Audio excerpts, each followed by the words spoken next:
Today, women and LGBTQ people make up more than half of the American electorate and are more engaged than ever in our politics. Yet they remain marginalized in government and elective office. It's important for women to have a voice in this democracy because we see women being disproportionately affected across our society in so many areas. The power! The reality is the news industry is already gendered. The 19th is working to level the playing field. Our newsroom is named for the 19th Amendment, but with an asterisk, the recognition of the omission of certain women from the franchise, from access to the ballot. We want to be carving our own way and bringing journalism that you're not going to be able to find anywhere else to the table. Our readers are people who care deeply about the intersection of gender, politics, and policy and want a more nuanced approach to that politics and policy journalism.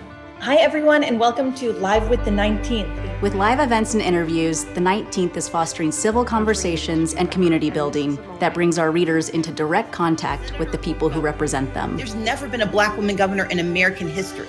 I think that our newsroom being as diverse as it is, it means that we're looking and telling stories of women that maybe had not been previously represented in media before. Our goal is to launch the first newsroom that is truly reflective of the nation's women and the LGBTQ community. There's more women running now than ever have been before, and people want to be informed. Because what we know is that women and LGBTQ people are eager to have conversations about politics and often do not feel like they have a safe space to do that. We want to create that community. Newsrooms need to be more inclusive. They need to better reflect their communities. The 19th has the opportunity to do that from the ground floor, and we're not wasting that opportunity. There's never been a better moment than right now. The 19th is the newsroom that we've been waiting for.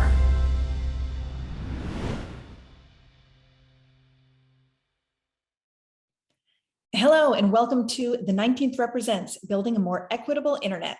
I'm Emily Ramshaw, the co-founder and CEO of The 19th, an independent nonprofit newsroom that aims to empower you with the information, resources, and community you need to be equal participants in our democracy. The internet is the commons of our day. People live, work, and play online. But how we access the internet is incredibly unequal. Broadband access across the nation is uneven, and there's a significant digital divide that falls along gendered lines. Women, especially women of color, and queer people are more likely to be harassed and bullied online. Today, we are having conversations about what it will take to build a more equitable internet for all, with people who are thinking deeply about how to make it a better and safer place. Before we get started, we'd like to thank our founding sponsor, Craig Newmark Philanthropies, for making this event possible. A quick reminder that while sponsors help keep the 19th Represents free for viewers to attend, they play no part in the programming of our events. As today's discussions get going, we hope you'll help us spread the word by tweeting and sharing using the hashtag 19th Represents. And a big thank you to the thousands of members who support our nonprofit newsroom. Your contributions make conversations like today's possible. If you're not a member yet, now is the perfect time to join us. Our fall member drive is happening now through December 10th. Help us reach our goal of 500 new members by donating at 19thnews.org/membership. Now, let's begin with a keynote on digital equity and policies to bridge the digital divides that impact rural and underserved communities.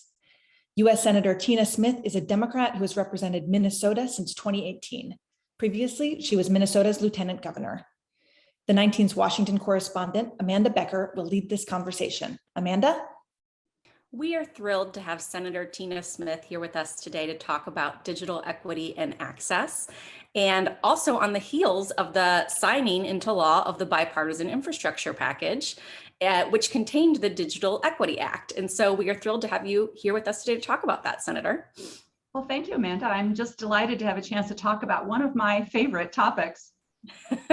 So yeah, we can get straight into it. President Joe Biden last month signed the bipartisan infrastructure package. It's a $1.2 trillion package. Contained within that was the Digital Equity Act. And that is something that you signed on to as a standalone piece of legislation, your first year in the Senate after you won your 2018 special election. Could you tell us a little bit about kind of what the Digital Equity Act is and why that was one of the first things you signed on to once you joined the Senate?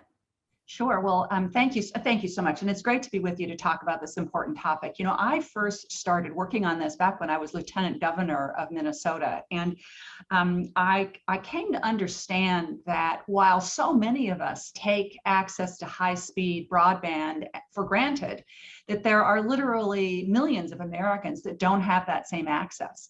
In Minnesota, we think that somewhere in the neighborhood of 150,000 families don't have access. And so I care a lot about this issue because I came to understand that the broadband access is really like a basic utility of the 21st century. If you don't have it, you can't do your schoolwork. You can't often do your job. You can't get access to the healthcare that you need. You really can't do almost anything. And I heard countless stories about this. I'm in Minnesota traveling around.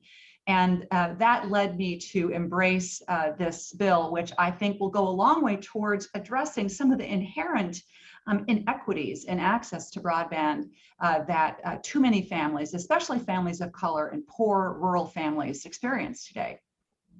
So let's talk a little bit about Minnesota specifically and how this works there, since not all of our viewers have likely been to Minnesota. There are rural areas, there are urban areas. I would imagine there are different challenges in different parts of the state. When I looked at kind of the rankings for internet access and broadband, Minnesota seemed to be kind of in the middle of the pack in terms of the states. So I was wondering if you could tell us just a little bit more about Minnesota specifically, and kind of what areas and what challenges are you seeing in different places in the state? Sure. Well, I think in a lot of ways, Minnesota is a microcosm of the country in terms of the challenges and the opportunities that we have for expanding broadband. Minnesota is a big state geographically. It takes probably almost 10 hours to drive from the southern border in Iowa all the way up to the Canadian border in the north. We have a large metropolitan center where about half of the state population resides. Then we have a whole bunch of small rural regional economic centers, and then broad swaths of agricultural area and rural areas, forested areas. And each one of those parts of the state has a real challenge when it comes to providing access to broadband. In rural parts of the state where there has been great attention brought to this issue, the challenge is that it is just not economical for broadband private sector, broadband providers to go that last mile of providing access. It's very much like it was 100 years ago when we were trying to figure out how to expand electricity to every household in the country. It just isn't economical without a public-private partnership to get that broadband expanded. And so that's what you see in Minnesota, where there is big disparity in terms of access to internet, broadband, high-speed internet, and in rural communities. This is especially true on tribal communities, where Minnesota is very much like the nation. I think there are estimates that something like 68% of families that live on tribal land, which is mostly rural, don't have access to broadband. But of course, it's not just in rural communities where this is a problem. It also is a problem in urban communities where people who live with a lot of urban poverty can't afford that internet access. And in fact, we see really examples of digital redlining, where communities that are poor, disproportionately poor, and communities of color often just don't have the same quality and are priced out of access to internet. This is also something that we see around the country as well. So what we learned how to do in Minnesota, I think, can be broadly applied to how we can address these inequities nationally. And digital redlining, which the Senator just referenced, is a reference to a housing policy back from pre-civil rights area, where it kind of led to greater segregation in housing in terms of where people were approved to live. So during this pandemic, we've all been more reliant on the internet, I think, across the board in this country. We've been working from home. We've been doing at-home school. The Senate was holding a lot of its hearings and meetings on Zoom. What was the situation like for you personally? And then kind of what did you see in terms of how this COVID-19 pandemic exacerbated potentially pre-existing inequities in digital access across the state of Minnesota? Yeah. Well, I think that broadly speaking, the pandemic has laid bare some of the deep and systemic inequities that we see in all parts of our society. Certainly housing and healthcare, where we saw disproportionate impact for communities of color. And the same is true for broadband high-speed internet access. For me, I work in the United States Senate. I have great access to broadband, both in my apartment here in Washington, where I worked remotely for many, many, many weeks before I came back to the office. And when I go back to Minnesota, my family and I live in the core of Minneapolis, where we have really great access. But I'll tell you, as I was doing Zoom after Zoom after Zoom during the early months of the pandemic, I spent so much time with people from all over my state that were struggling to get their work done, struggling to get access to their schoolwork because they didn't have good internet access. There's just so many examples. The teachers, I spoke with educators who were literally losing students because they didn't have a good way of staying in touch with them if they weren't coming into the classroom every day. And I talked to parents who were struggling to figure out how to maintain some connection to school for their children when they were literally trying to run that off of a cell phone hotspot because they had terrible access at home. I talked to a woman who lives in the core center of Minneapolis, a Native woman who was having to try to go to an internet cafe or go to a cafe where there was internet service to get access to her telehealth. So the impacts were broad-based and dramatic and relate not only to whether you have access to the bandwidth, but whether you have the hard technology that you need, whether it's a hotspot or a laptop or a tablet, in order to be able to get your work done. So in the Digital Equity Act that was just signed into law as part of the infrastructure package, there's funding for a couple different grant programs. I think 125 million annually for each. One is a grant program for states, territories, that they would apply for grants to get digital inclusion projects going. The other one, I think, is more for individuals and organizations. What will this legislation look like in practice, and kind of what can people expect as their states and communities start to participate in these grant programs? Well, the grant programs, I think, are going to be a real game changer for local communities. On the outset, if you think about how this is designed, I really appreciate this. It's designed from the perspective that local communities, states or communities or tribal governments, nonprofits that serve communities are going to have a much better idea of how to get improved digital inclusion than anybody in Washington, D.C. So it's very based on local decision-making, local control with these grants. And I think that makes a ton of sense. The other thing that I really like about this is that it is pushing those decisions down to the local level. And we also know that every state is not the same. So the needs and the structures in place for delivering broadband are different in every state. I mean, here's an example of that for Minnesota. For quite a few years, Minnesota has had a broadband office and a governor's broadband task force that has been a public-private partnership focused on how to fill in those blank places on the map so that everybody in the state has access to broadband. I suspect, though we don't know for sure yet, that Minnesota will make good use of that existing kind of management and organizational infrastructure to get these grants pushed out to regions where they can make the most difference. Other states might approach that differently. And that's why I think we're smart with this legislation to allow for those kinds of regional differences. We've talked about access generally. A part of access is speed. And I know that Minnesota has been working on this. As you said, there's a task force. I believe the state legislature also just approved some funding to improve access and speed of broadband across the state. You've mentioned public-private partnerships a couple times. That sounds like something that has worked in the state of Minnesota. I was wondering if you had a couple examples of that maybe could be a model for states elsewhere or even federal legislation. Sure. Well, honestly, our model in Minnesota was based on the rural electrification model that the United States employed 100 years ago, where existing private sector players, in many cases, in rural communities, those are rural electric co-ops or electric co-op or telecom co-ops, are already in place and are delivering some services, but they just don't have the capital in order to build out the technology everywhere in the state. And so the theory is, what we've accomplished in Minnesota is by establishing a competitive grant-making process at the state level where private sector players can bid for public sector support. And those projects are evaluated based on affordability and how many households that they can add to the broadband network. It's worked extremely well. We still have a long way to go, but the progress that we made, I think, really show that this is a really good strategy.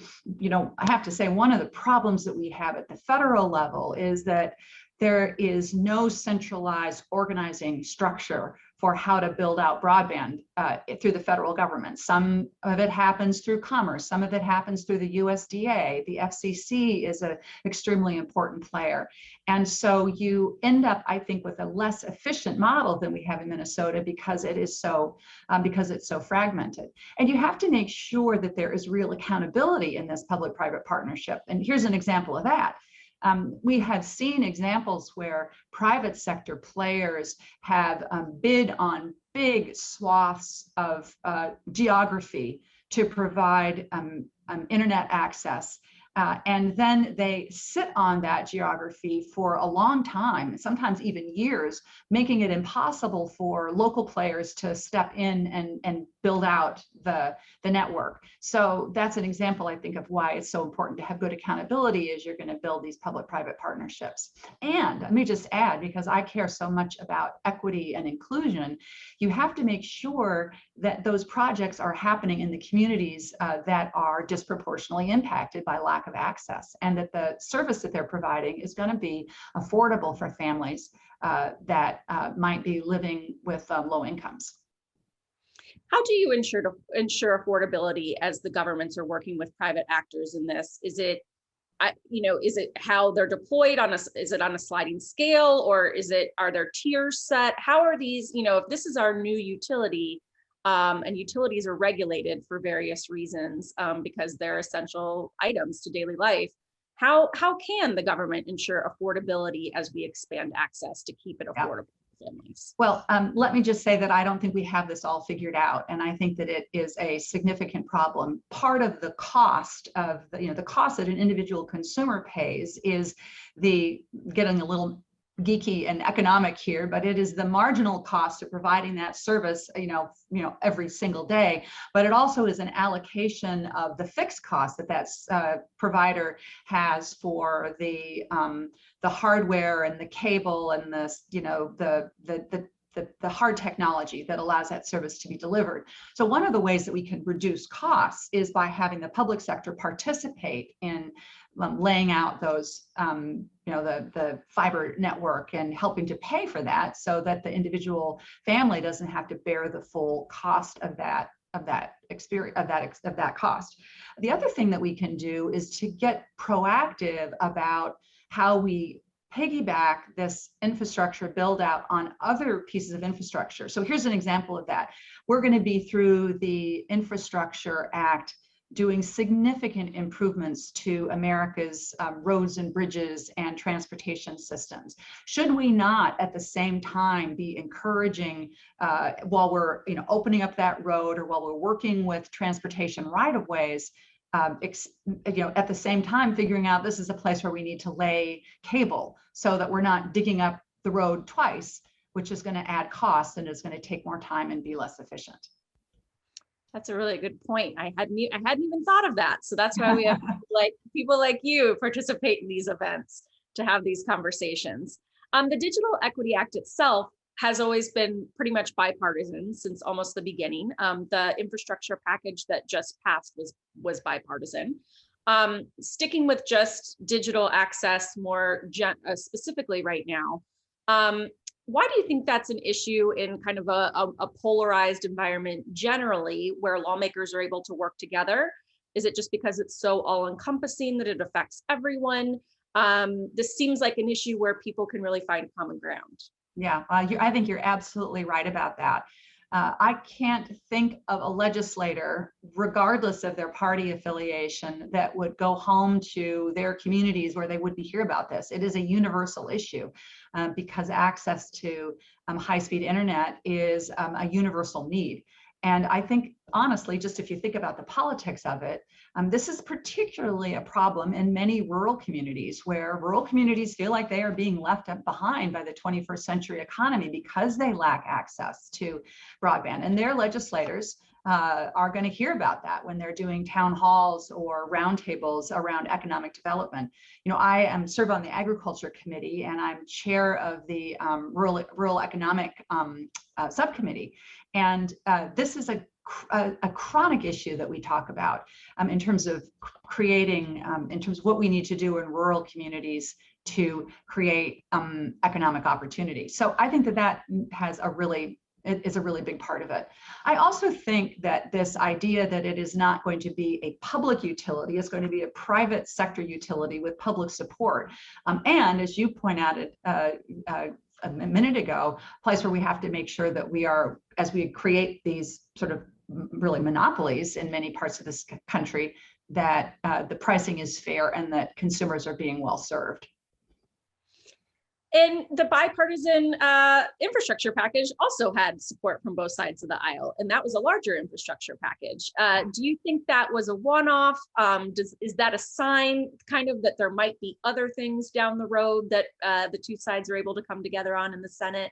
What did you think of that process? Is that a model in and of itself for kind of working on other large pieces of legislation?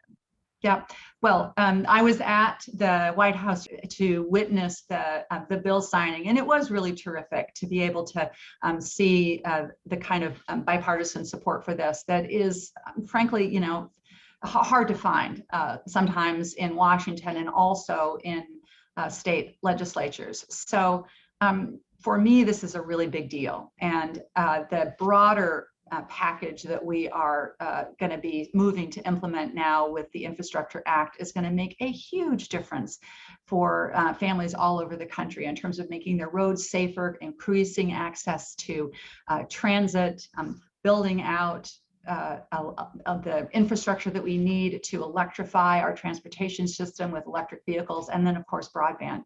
So I hesitate to make any predictions. You know, I for one think that the work that we also have to complete for the second half of the president's Build Back Better agenda around making childcare more affordable and lowering taxes for middle-class Americans and expanding access to healthcare, bringing down the cost of prescription drugs. In my mind, those should all be bipartisan issues also, yet we are not seeing Republican support for those pieces of the pie in the budget bill. But we have to keep on working and keep on persevering and keep on making progress for people. Infrastructure doesn't happen overnight. Do you have any sense of the average person watching this right now, when they might start see something in their daily life that came out of that infrastructure package, whether it is increased broadband access or they drive to work and notice their road is being repaired? How quickly can kind of those resources be deployed into projects that people will start to see in their daily lives? Yeah.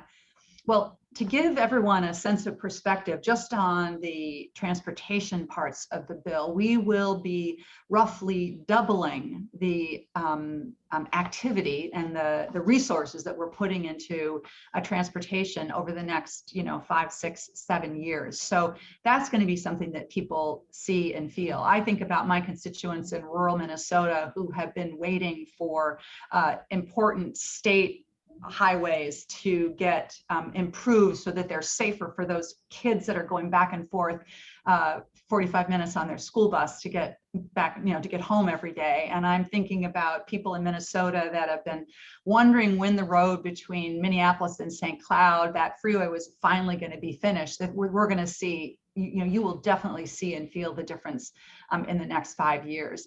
And with regard to broadband, I think that it's going to be also very noticeable to people. And this is so important. I'm thinking right now about the mom that I talked to, 5 or 6 years ago in northern Minnesota, who told me about driving her kids to the fast food parking lot to sit there in the cold Minnesota winter to do their homework in the car because she didn't have broadband access at home, or the physician who did the same thing to look at an oncology report because when he was home, he didn't have access to the internet. And that's going to change. It's not going to flip. It's literally not going to be flipping a switch on January 1st. But I think that the pace of change and implementation will speed up so that people can see it right away. You just mentioned a physician who wasn't able to review records from home because of lack of broadband access. You've mentioned health a couple of times as it relates to broadband and internet access and tech equity and digital equity. How do those things interrelate? And is there anything either in the Digital Equity Act that we just had signed into law, or that you're working on outside of that to kind of address any, inequities in how we deploy healthcare through the internet? Yeah. Well, as I said a moment ago, the pandemic has really laid bare some of the deep and systemic inequities in our society. Specifically, let's just talk around healthcare and the lack of access to healthcare that communities of color are experiencing. And I've been paying a lot of attention and working very hard on disparities on maternal mortality, where the United States has some of the biggest disparities between women of color, Black women and brown women and white women when it comes to maternal outcomes. And so how does this play into that need, that challenge that we have? As we have gone through COVID, we have made some really significant innovations in expanding access to telehealth, including telemental health. Now, of course, that works great, but it works if you've got good cell phone service or good internet service. So as we expand internet, good internet access, and if we keep those innovations in place, which I think that we should, around telehealth, I think that can have a significant impact on addressing some of the disparities that we see in healthcare. So here's just one example of what that might look like. We have big challenges in Minnesota with women and all across the country with much worse outcomes for maternal health. A woman who lives in a rural community has got to figure out, if she's already a mom, she's pregnant and she needs to get access to prenatal care. She's got to figure out how to get into her physician, where she's going to take her children. Let's assume that she has a car, but she might not have a car. The process of her getting that prenatal care becomes literally overwhelming for that woman. And that's assuming that part of the time maybe she has childcare, but yet there's a real shortage of childcare in rural parts of my state and our country. So just expanding internet access and allowing that innovation around telehealth to stay in place means that mom is going to be in a much better position to get the prenatal care that she needs. And she's still going to have to go into the office some of the time, but to get some of the prenatal care that she needs to have a healthy pregnancy and a healthy baby. What's next in the digital equity space? Is there anything cooking in the Senate already? Obviously, we're kind of nearing the end of this year, but you all will be back next year, and you just started your first full 6-year term after the special election in 2018. Is there anything else that you and your colleagues are working on right now that people might see happen down the pipeline or should be keeping track of?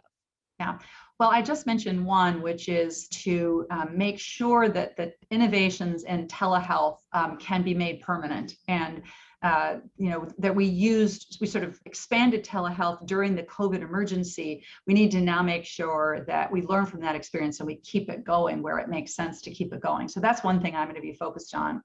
But I also have to say that the challenges around implementing this very large and complicated infrastructure bill are significant. And so we have to pay real attention to making sure that that implementation happens efficiently and effectively and that money isn't wasted.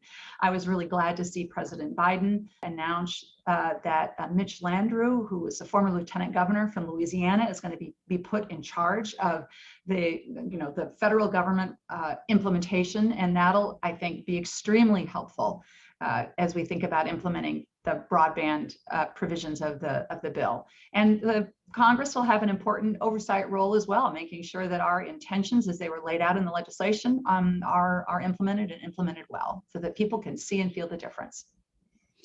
Do you think there will be specific congressional committees doing the oversight? How will that oversight work as you're checking to make sure kind of all of this is done appropriately and as intended? Well, every committee has its own jurisdiction, its specific jurisdiction in Congress. And so I expect that it will happen committee by committee, depending on the jurisdiction of that. And that, I think, is a good thing. It creates opportunity for lots of people to weigh in and pay attention. So in my role on the Agriculture Committee, the chair of the subcommittee on rural development and energy, I'll be looking for places where I can make sure that those provisions are being implemented as we intended, and that they're making the biggest difference for people as soon as possible. Great. Well, thank you so much, Senator Smith. I'm so happy you could join us today to talk about this important issue, and I hope that we talk again soon. Happy to do it. Talk to you anytime. Take care. Thank you. You too. Thank you, Senator Smith and Amanda, for starting us off with that important conversation. Now we're going to learn about the efforts being made to lower the barriers to interacting online for those with disabilities. Jenny Lay-Flurrie is the Chief Accessibility Officer for Microsoft and founded the Disability Employee Resource Group at the company. Belinda Bradley is providing ASL interpretation. Leading this conversation is the 19's caregiving reporter, Sara Luterman. Sara? Hello, and welcome to our interview on building a more equitable internet with Jenny Lay-Flurrie, who is the Chief Accessibility Officer of Microsoft. It's a pleasure to have you here at today's summit. For my first question, I wanted to ask about you. Can you tell us a little bit about your career and how you came to be Microsoft's Chief Accessibility Officer?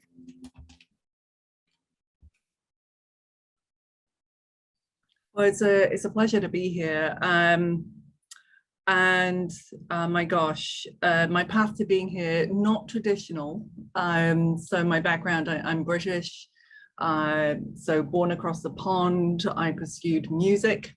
That was my great plan, was to be a clarinetist.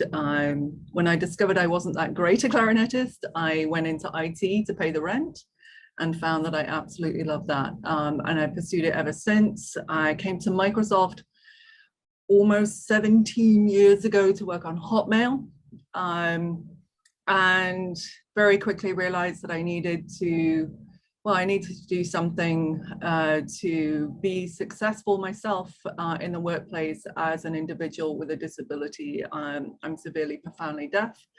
And so I joined the deaf community here at Microsoft and ended up chairing the disability employee group here for close to a decade, eventually going full-time and into this role to drive accessibility across the company. So a non-traditional path, I would guess, but I love it. So it would be remiss of me not to ask a question about COVID. How has COVID changed Microsoft's approach to accessibility? Are there unique challenges that have arisen as a result of the pandemic? Yeah, my gosh. Yeah, I mean, as you know, Sarah, the demographic has changed. Pandemic has disproportionately impacted the disabled community. It's brought many more to our community. Long COVID is a disability, and recently designated as such. And I think for accessibility, it's put an increased emphasis on the need for it, on the usability of it. And we saw that literally within the first few days, weeks of the pandemic. And I think at a company level, what we saw was a massive increase overnight in the usage, and also the need for help.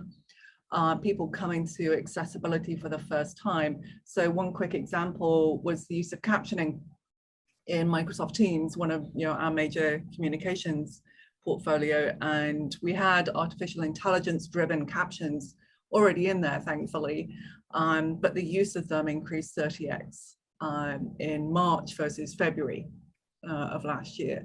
So just incredible uptake. And our disability answer desk, our support team, received double the volume of just questions of how can I do this, what should I use, as people were moving from the physical to the virtual environment. And I think the other thing is just the learning curve. I went through that. I had to go from 3D interpreting to 2D interpreting pretty much overnight. And there is a really big learning curve. So whether you're deaf or neurodiverse or mental health, you had to learn a different way of working and a different way of using the tools around you. So, yeah. You mentioned automatic captioning, and I actually wanted to ask about that specifically. So I know that various platforms, including Microsoft, have been expanding the use of automatic captioning as an accessibility tool. I know LinkedIn recently added it. I think Peloton is using Azure to do automatic captioning for their classes. But I also know that like some in the deaf community have been very critical of automatic captioning versus like in terms of quality. So I guess how have you seen this technology transform? How has it improved accessibility to the internet and to online spaces for people who are deaf? It's a great question and an informed question. I would say that the world of artificial intelligence and for us cognitive services, which is what drives our speech and language recognition, the quality of that in the last 3 to 5 years has shot up. Somebody asked me yesterday, what's been the difference in technology for deaf over the last 20 years? Because I'm getting old now, and I remember going back into the 90s, people telling me that this was coming. And it really hasn't been until the last 3 years to where it's been at the bar of quality, where it's usable, where you've got names that indicate who's speaking, that you can load it with language libraries, which is what we've done with Peloton, that allows you to recognize language within there. But it should never be deemed as enough, right? And I think that that's something that is important to really understand. The deaf, hard of hearing community may need a slightly higher human-generated quality level of captioning. That's CART, C-A-R-T. And so in Teams, we've actually now added both. So you can have artificial AI-driven captions, but you can also get a human plugged in, and their feed can also now show. So that the individuals have a choice, right? One is instantly on, freely available. The other one takes a little bit of pre-organization because you've got to get a human set up, connected, and paid. But that is clearly the higher bar that in some rooms will absolutely be the need. Yeah, the advances in terms of accessibility technology in the past decade are incredibly impressive. Just in general, my fiance is blind. I'm visually impaired, and from that perspective, there has just been a huge sea change in terms of like even like what books people can like, what books I can read, that sort of thing. It's really remarkable, and so I actually wanted to ask about sort of some of the more like blind and visually impaired specific technology at Microsoft. Specifically, I guess would you be willing to talk a little bit about seeing AI, since we're talking about artificial intelligence? Well, seeing AI it's a beautiful, simple, well, it's not simple at all in its technology, but it's simple in its UI, which is probably the best part. It was created by a blind developer, Sakib Shah, and a hackathon team a few years ago, which was filled of individuals from the world of, from our blind community, from our accessibility community, and just people passionate to learn about the space, which is the joy of hackathons. Teams coming together to just nerd out. And they created this very simple app. And it really is just a simple download. And what it does is leverage all of that joy and cognitive services to recognize the world around you. So it's simple stuff like it can, if you're sitting in a restaurant, which I find myself doing now, you know, with that terrible low lighting that restaurants seem to have, and you're trying to figure out what's on the menu, it will take a picture and read it out loud for you. It will like sort of recognize the color, so I can pick the right color shirt that I want to wear. It will tell you if a light's on in a room. So it's simple things that to most like, well, that's fun. But to blind, low vision, it's incredibly important and really empowering, and we've heard that since it launched.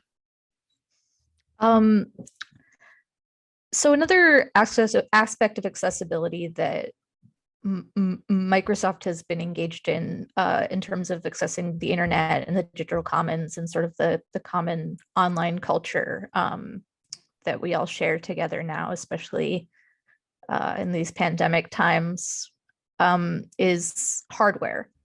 So I know that the Xbox adaptive controller is for gamers with physical disabilities is, I think, possibly the only first party developed piece of accessible technology in gaming. I mean, there's other types of controllers that are made by third-party companies, but this is something that Microsoft itself invested in. So I wanted to ask about how and why that happened, and sort of if Microsoft and what kind, because like when we talk about like web accessibility, like if there's stuff like having a screen reader read things correctly, there's stuff like having captions, but then there's also stuff like just being able to physically do the things that you need to do to log on and play games and chat with people. So yeah, I wanted to ask about how it sort of came to be, since it's a fairly unique project, and what kinds of accessible hardware Microsoft might make next, if that's an area that's going to be expanded upon. Yeah, no, it's you might spot the trend here. The adaptive controller again came out of a hackathon. So it was a gang of folks coming together to hack technology and basically a gaming console. And the originating ideation was really to create a console that worked for some disabled veterans, and partnered with a nonprofit, Warfighter Engaged. And that nonprofit was really about empowering folks coming back with multitude of different disabilities. It could be missing a limb, limited mobility in fingers, in hands, in feet. And finding a really durable, affordable controller that would empower people to play. And I think we underestimate the importance of play in just everyday life. And the reality is that the door was closed to this section of the community. You could buy and make and solder controllers, but they were really expensive and not very durable. You know, some of those still exist, and I think there's a very important place for those, but we wanted to see if there was something else. So this team really came actually 2 years in a row, lots of 3D printed versions, and ultimately ended up with the adaptive controller, which looks good. You know, it's Xbox, so it's got to look cool, right? and it connects beautifully in. And the joy with it from my perspective is not just that it powered up the mobility sector, but it was a really smart piece of technology, because it's not just, you know, there's a couple of big black buttons on it, which are the A/B switches, but you could plug and play any number of different devices depending on your mobility. So it wasn't trying to just, you know, this is how you need to use it. It was more the opposite of, you use it how works for you. And that could be thumb switches, that could be foot switches, and you just plug those into the back of the thing. So yeah, it opened doors to mobility, and I think opened our eyes to the importance of that, and Xbox's eyes to that. And so yeah, I mean, I think from us, you're going to continue to see us do more and more to open those doors. One recent example is the Surface Adaptive Kit. Now that's a very different form of hardware. That's actually stickers. And who doesn't love stickers? But these are about how to use your laptop. And so what we found, again, working honestly with some of the same people that helped us with the adaptive, was that people were struggling to open the Surface laptop and were using forks or wedges to get this thing, or grab it out of a bag if you have limited mobility. If you're blind, low vision, fiddling around to find the right cable to go into the right port. So these are tactile specialist gigs that you can attach to the laptop to help you pull it up, that you can attach to the keys so that you can get to the right keys that you want. And you can attach to your cables and your ports, so you just quickly, easily plug and play. So, you know, all up, our goal is to make it easier, quicker, productive, joyful to play with the nerdery. And I think that's, we need an equal playing ground for people with disabilities, and technology plays a big part in that. So I think for my last question, I wanted to ask about, we've spoken a lot about physical accessibility features, things for people who are blind, things for people who are deaf, things for people with limited mobility. So I wanted to ask about cognitive accessibility and sort of what steps Microsoft is taking to make the internet and its products more accessible for people, say with intellectual disabilities or learning disabilities. Yeah, I mean, that's a broad segment. Yeah. Neurodiversity, you know, as you know, is a wide, vast segment, and it's something that we are deeply invested in, not just on the technology side, but in order to build the technology side, you really have to bring in the right talent. So also opening doors to neurodiverse talent. We've actually spanned up a program that you helped us with a few years ago to hire talent, autistic talent. We've now spanned that up to work with neurodiverse talent. And the basic premise there is that we don't ditch the interview, but we don't rely just on the interview. It's about bringing folks in to be able to show their strengths. And we did have to change that program. So we're now hiring folks through a virtual Minecraft week-long academy. Oh, that's really cool. I know, it's like super, I want to do it. It's so fun. But what a great way to show your skills. You know, it's not just about, you know, can you answer a question from a hiring manager? It's let us see you in action and how you work with teammates in building a world, right? So it's, I love how that's evolved, and the team's got really creative with that. I think as it then comes to the impact, as that comes into the cycle, I think there's an enormous wealth that is already in the product, but I think there's a lot more to do in this space. Two quick examples. I think one, we've learned a lot in the area of dyslexia with Immersive Reader. Again, that was a hack, but it was, and that's where it started, but it really is about simple way of changing reading and the way that you view that page, and you view the words and the colors and the density and the spacing, that scientifically has been proven to improve reading rates, particularly in kids. But it's just a button in Word in our browser, and you can just click it on. So bluntly, it makes it easier for anyone to read dense documents, and to the point where you can just highlight a line and it blank out the rest. You can highlight a word and it will bring up a picture library, and that picture library will explain what that word is, or it'll go to an actual word dictionary. So it's, again, simple set of tools freely available in product that you can just play with, try, and particularly for developmental disabilities, for augmented learning disabilities, we know and have seen the impact there. So we continue to learn a lot about that. That's now evolved into reading progress, which is in Teams, which is where you can read out loud, and artificial intelligence will give you feedback. And also your teachers can get a quick snip of that and give you feedback, and just reading and using tools to power you with reading. But I think the other big area is focus. And I think this traverses neurodiversity and mental health. How can we help to reduce the number of distractions in your day, and power you to make the right decisions on whether or not you want to get all those notifications, or you want to have some quiet time, you want your email off, you want your apps off, you want to power music into that.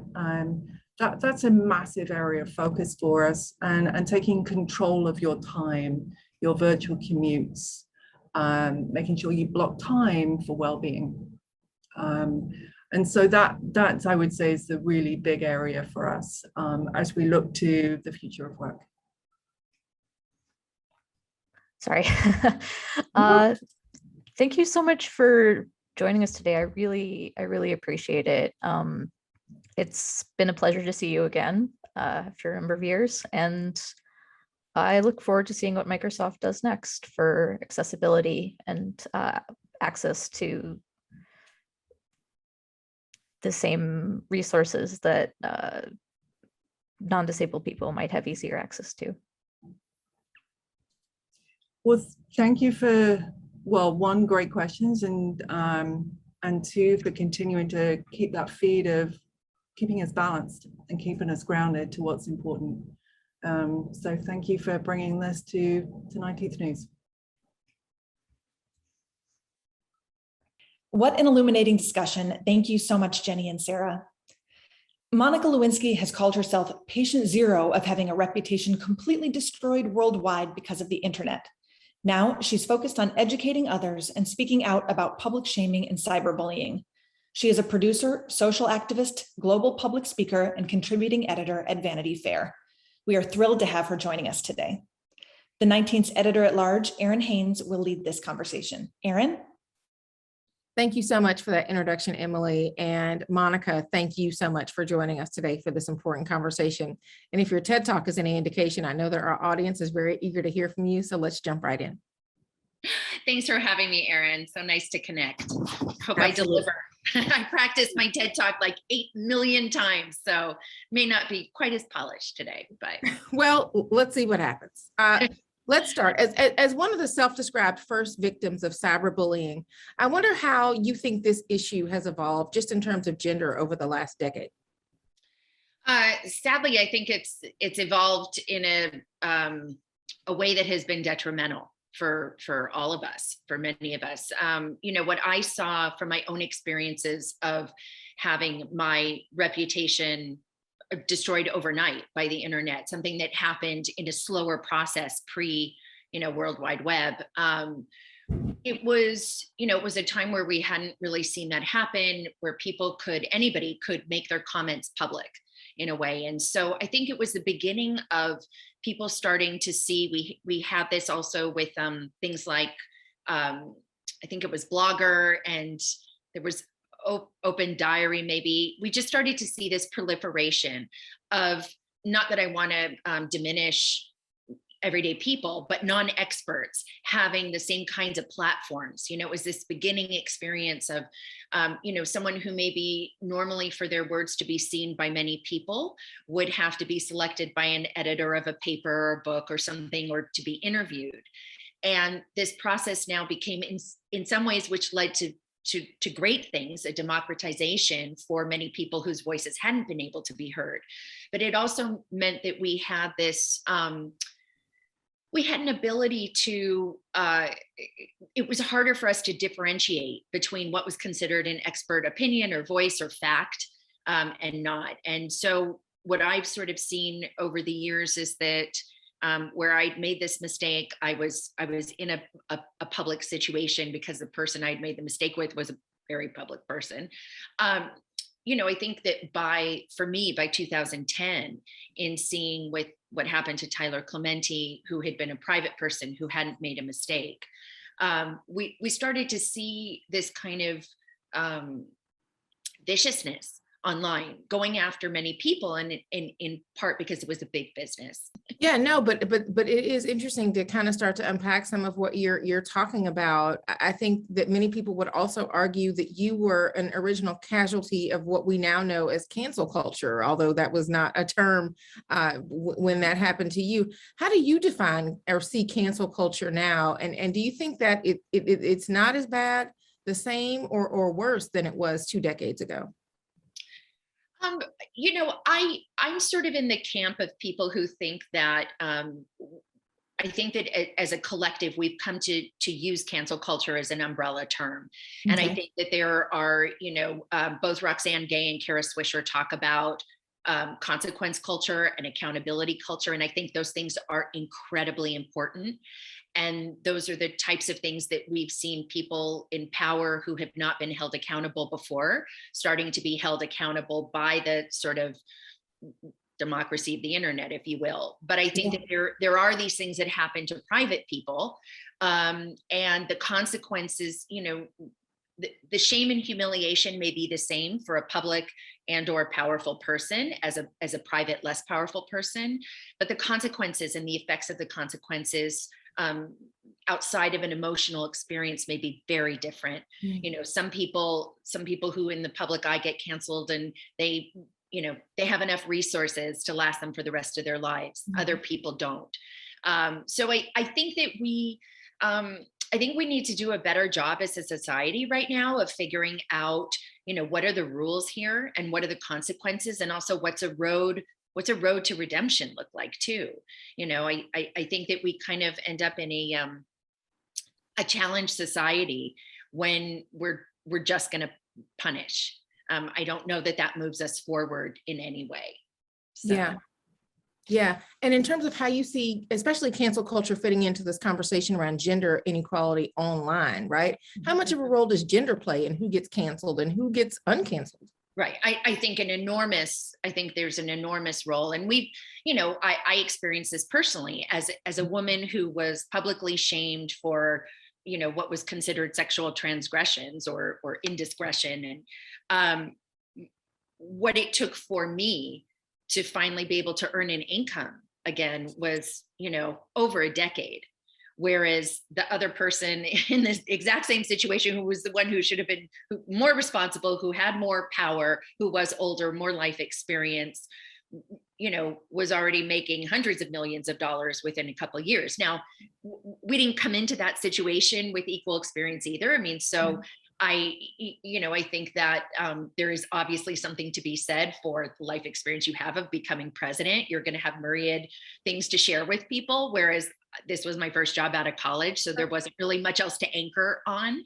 But I think that, so we have seen this for women since time immemorial, that it's women who are shunned and sent away and don't want to be heard from again. Whereas I think we see with men, and in fact, even in the conversations that happen around men who have been publicly, called into account publicly, the discussion starts to center around, well, when can they come back? When have they done enough to come back, before we're even looking at how do we make the women whole, or how do we make someone from the marginalized group whole if it's from the LGBTQI community. So I just think that's part of the kind of patriarchal lens shaping that we've all been, and depending on your generation, some more than others have been shaped by.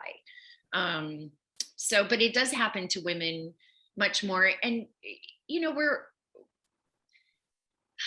we're also, as the same offline, we're at that physical disadvantage, so I was thinking about something, with the time change. Now it's like, I like to walk after dinner, but I don't like to walk after dinner in the dark by myself, and I was saying to somebody, I was on the phone and I thought, men are so lucky. Like, it's just, that's not even something they would probably think about, in most instances. And so that translates online too. We see with horrific doxing behavior that happens, that for a woman to have your address put out on the internet, and someone to say, I'm going to come and harm you physically, it means something different. Yeah. And I think you're raising a really important point just about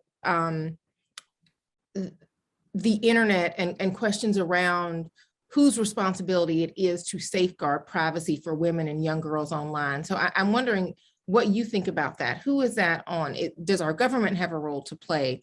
What is it that everyday people who are on the internet should be doing to promote gender equity and safety? Mm-hmm.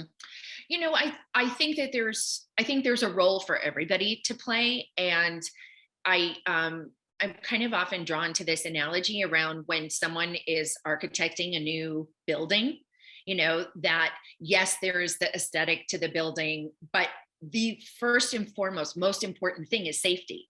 If your building is not safe for other people to come into, you're not actually allowed to have people come in. And I think that's something we've really lost with the platforms, with the architecture of a social media platform. And so I think that there's a role for social media platforms to play. There's a role for government to play. In terms of legislation, in terms of potential changes to Section 230. And I also think there's, then in terms of everyday people, it's, I want to think the best of people, and I see a lot of amazing things. And I think we all see the power of positivity that can happen online, but it also can feed, I think that social media can also feed into some of our basest instincts, which can be problematic. So what can we do, as people? As I know it sounds a little hokey, but as someone who's experienced online harassment in different ways, it really makes a difference for someone to reach out to the target, because I think I don't really ascribe to that saying about, you always have to stand up to a bully. I don't think that's right. That's not always safe for everyone.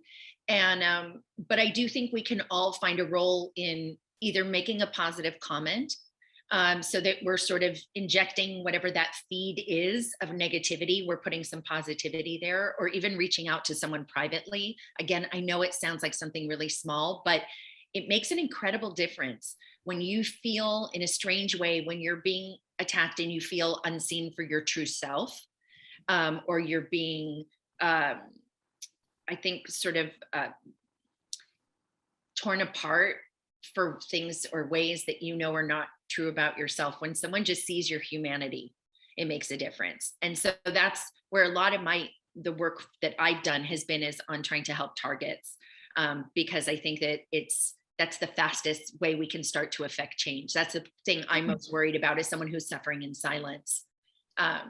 And I don't know if you're planning on talking about this later or not. I don't want to, leapfrog your questions, but I just executive produced a documentary on public shaming called 15 Minutes of Shame. And I think actually one of your other interviewees, Dr. Satya Noble, who's unbelievable, an amazing, extraordinary woman.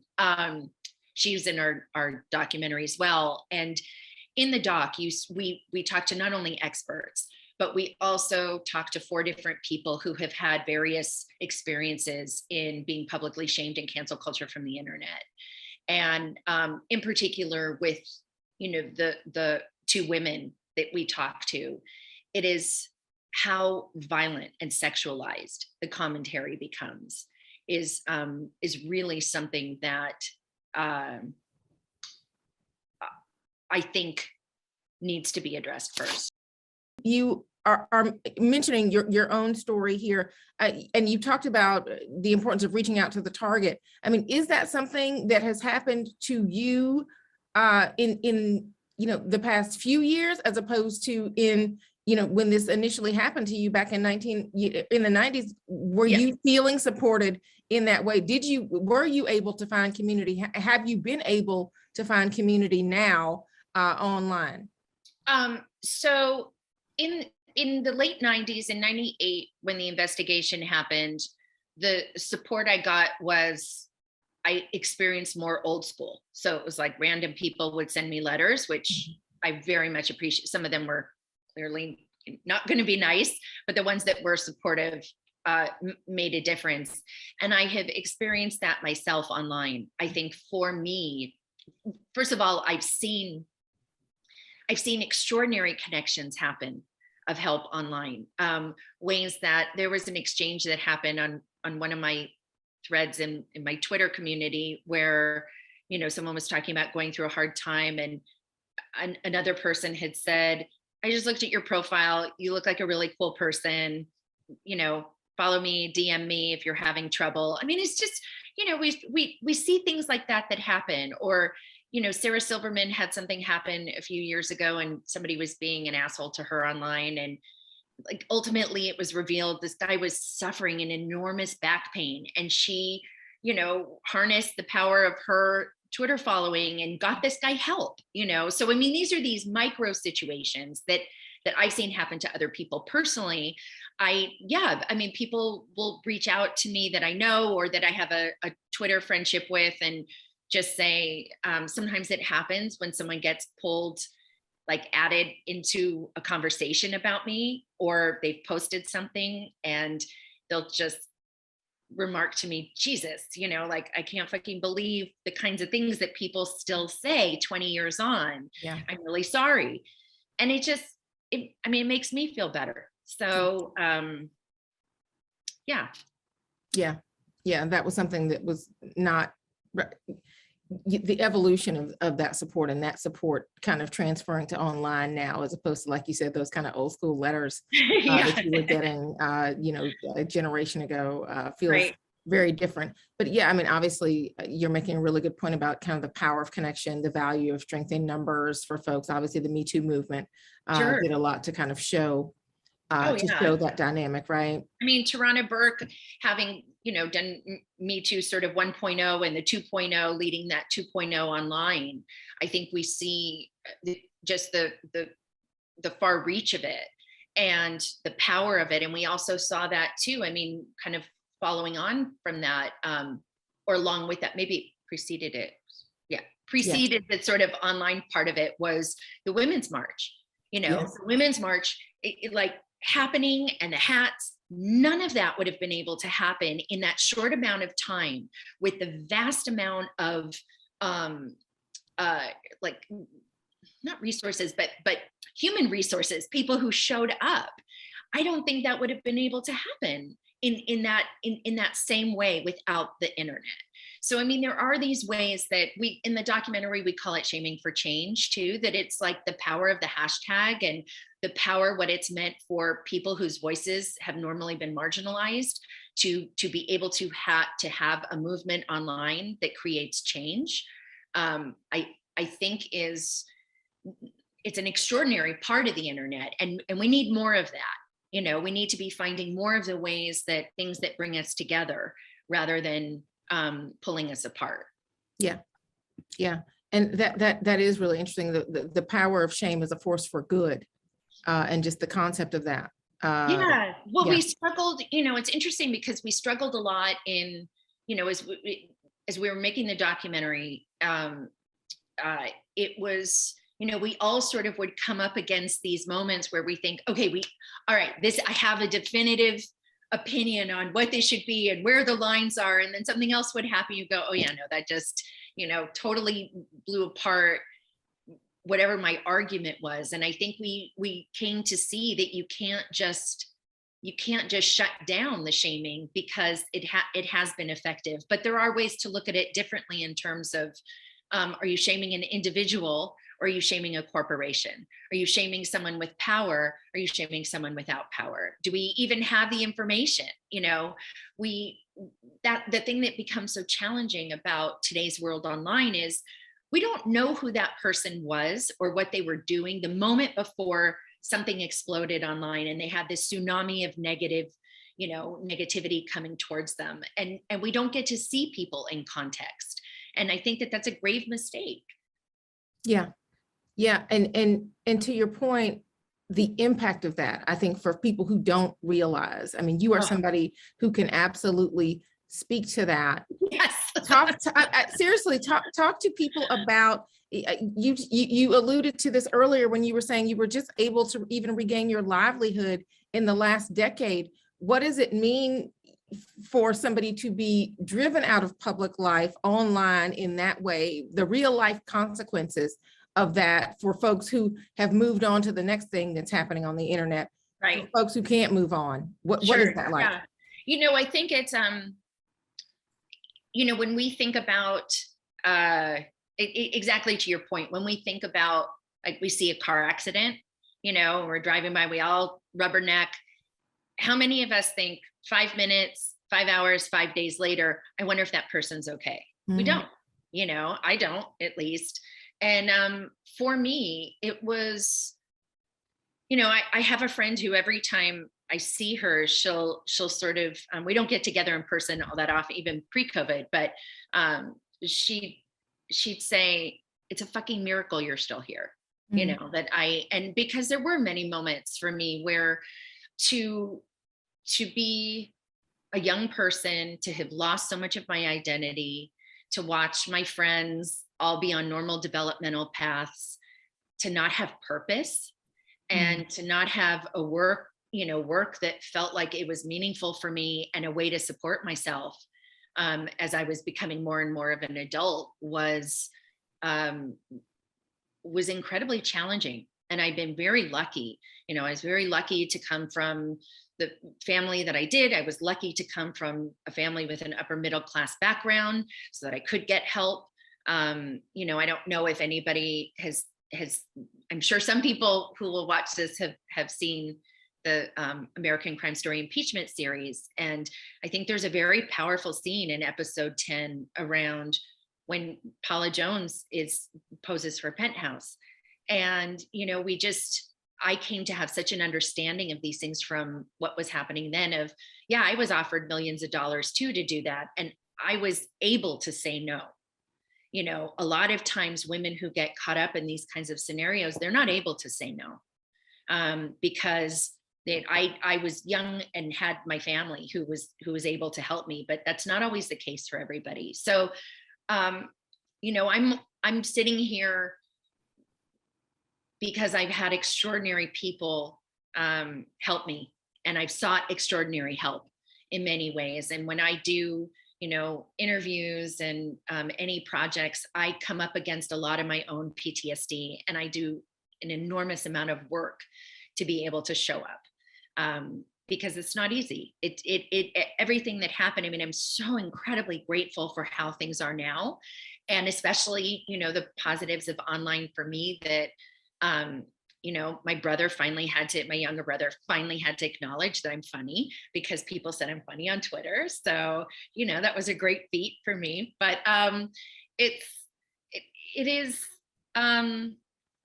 it's not without its challenges, you know, so I think that my regular therapist is a trauma psychiatrist, and she talks about that the echo and reverberations of trauma, that they, you know, can get softer over time, but they don't actually ever really go away. Yeah. And so it's really not about, you know, I'll often complain of like, oh, I'm so sick of this like behavior, this traumatic reaction, this patterning I have. And, you know, and she'll just remind me it may not go away. I just may get better at catching it faster, recovering from it faster. And I think that those are important things for all of us to understand, you know. Yeah. So, and that we can get support from that online too. So, but particularly women. So yeah, no, absolutely. I mean, and I think you being able to find your purpose, obviously the world has changed not nearly enough for us to be able to see your story in a new light, in light of the way that our society hopefully is beginning to evolve on a lot of these issues, but also just that your story is not over, right? That you are able to have purpose, that you are able to find a career, for people to find out that you are funny, you know, to find out about your personality online. I mean, I think that is fascinating and really a testament to the triumph of the human spirit for you. And that is a result of the work that you have done and are continuing to do. And so I just think that is really remarkable. You talked about the work that you're doing now. I want to get more into that. Talk about what being an anti-bullying activist looks like for you. You know, it's been a very evolving journey for me because when I like everything for me is sort of you know, like ADBC is basically my Vanity Fair first person essay in 2014. Yeah. So that's really where things started to change for me. But prior to that, I had wanted to volunteer in an organization that does artwork with kids while their parents are in the justice. It's like a much more complicated thing. And I felt really connected to the idea of trying to do that. And to make a long story short, I wasn't allowed to. So my concern around stepping into any sort of not philanthropic, but activism, really. I was concerned people wouldn't let me do it, that I wouldn't be welcomed. And there were a couple voices in the beginning, but there were enough voices that saw that I could bring some value to the landscape and of what we're all trying to do. And where I sit is I consider myself really lucky because I don't have my own organization. It's meant I've been able to be involved with many anti-bullying organizations and trying to help affect change or amplify their messaging rather than me needing to be a person out there. And then the pre-COVID and this year, because this fall was crazy for me. Sure. The last 3 years, I teamed up with BBDO New York to do PSA campaigns for Anti-Bullying Month. And so we looked at our online versus offline behavior. We looked at name calling. We looked at the social epidemic of how easily the signs can be hidden of, you know, of when a young person is experiencing bullying and what to do. So for me, I think that, you know, I'm in a place of I'm starting to try to build another career as well. So I'm just trying to find where does my time go? How do I continue to support other organizations and to help in any way I can, while also doing, you know, a different kind of storytelling. So yeah. Well, speaking of storytelling, I certainly was among the many people around the country, around the world, who watched American Crime Story and was really able to revisit that period in our country's history and just rethink so much about that time. I wonder what your experience and especially having that series air, reflecting on that yourself, what has this all taught you about the power of owning your narrative, both on and offline? You know, I think the lesson for me started really with one of my professors from graduate school, Dr. Sandra Jovtelevich, and she and I had a coffee after I'd graduated, and it was in that period where I was still trying to find purpose. And she had said to me that part of the problem was that there was no competing narrative out there, that my narrative had run away from me, and that it had been taken by the people in power. And the only way to shift that is to present a competing narrative. I was not ready to hear that when she told me that. And it took me several years of that kind of marinating in the background. But I think what is incredibly important is as often as we can to be defining ourselves in our own words. I was very lucky to be able to write a first person essay for Vanity Fair rather than it being an interview. And, I know we don't all always get those opportunities, but I think that's what made an enormous difference at the time, was to be able to present yourself unvarnished or in the way that you want versus being mediated through someone else's lens, I think is really important. And, with the show, it was, there were so many difficult moments, but what I never had to experience, which I had experienced in other ways before, thankfully, I didn't have to experience it this time, was just this panic of like, essentially, what are they going to do to me now? And I didn't have to have that because I was involved in the process and I didn't have approval.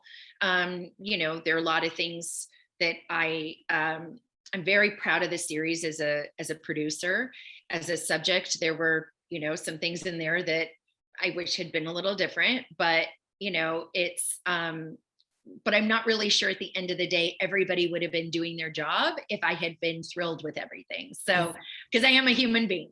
But, I think that in that way, I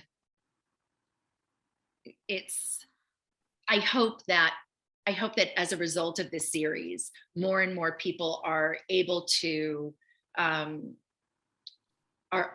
be involved in these kinds of stories, that it's not just taking something from someone, but, getting their permission, getting their involvement. And I think we are seeing more of that, that it's, I think both with Shonda Rhimes' series that's coming out. I don't know what they've called it, but I think we see it with it's the Anna Anna Delvey story, right? So Shonda's doing that. I think that the journalist who wrote the article was involved in that story, and being the Ricardos, Lucille Ball and Desi Arnaz's kids are involved as producers. And I think that says something. I think that that's a very, I think that's important for us in understanding narratives, that that they're not something. Okay, I'm going to sort of shift directions in a way. We see it in a different way with paparazzi photos, and this idea of sort of a First Amendment expression where you can just go and take something from someone without their permission and make money on it. And I think that, I think that there's sort of, this is all part of a bigger conversation around acknowledgement and appreciation. And we see it in, this extreme of narratives, not extreme, but from narratives to, cultural appropriation. I think that it's about, I think that we're trying to stretch around in our boundaries with all of these things. So. Yeah, but that's so interesting. Just the idea of not about me without me. And how that really shifts what the conversation with the narrative can be. Well, the last thing I want to ask you really is, if you have a message for anyone who is, feeling vulnerable or is being attacked online, what is your message to those folks? What do you want them to hear from you in this moment? Please don't suffer in silence. Please don't suffer in silence. There is no shame in, I think especially younger people can sometimes feel shame when they're the target of something happening. So please don't suffer in silence. Reach out to someone who's trusted or friend. If it is really bad, there are, crisis text line or the Trevor Project. hotlines to reach out to. I think that that's incredibly important. And there's if you're having severe harassment, there's an organization called Heart Mob that will help people harness, kind of be the ones to provide support. But I think really it is, it's to not suffer in silence, because that's I think when the most damage happens and the worst consequences are possible. So yeah. Well, we will end it on that note. Monica, thank you so much for Erin, in this conversation. We the 19th really joined you in calling for a more equitable society, both digitally and in the real world. So thank you. Well, thank you for all the amazing work you're doing and with the 19th and the 19th. So thank you. Thank you so much, Monica and Erin, for that delightful and inspiring conversation. Every day, people use apps and platforms that are built on algorithms and artificial intelligence. Time and time again, they're proven to be faulty at best and biased at worst. We brought together leading researchers who are thinking about the internet and its problems to have a conversation about how to make it better for everyone. Dr. Meredith D. Clark is an associate professor in journalism and communication studies at Northeastern University, where she focuses on the intersections of race, media, and power. Dr. Sasha Costanza-Chalk is the Director of Research and Design with the Algorithmic Justice League and a faculty associate at the Berkman Klein Center for Internet and Society at Harvard University. Dr. Sophia Umoja Noble is an associate professor of gender studies and African American studies at UCLA and the co-founder of the UCLA Center for Critical Internet Inquiry. She was very recently named a 2021 MacArthur Genius Fellow. And Dr. Joy Lisi Rankin leads the research program in gender, race, and power in artificial intelligence at the AI Now Institute at New York University. She is the author of A People's History of Computing in the United States. Moderating this discussion is 19th reporter Candace Norwood. Candace? Hi, thank you all so much for taking the time to speak with me today about bias in technology, how it happens, and how we can make things better. To get us started, Joy, for our audience members who may not understand how bias can be kind of embedded in technology, can you walk us through what this means and what engineers or developers are doing or not doing to make this happen, this bias?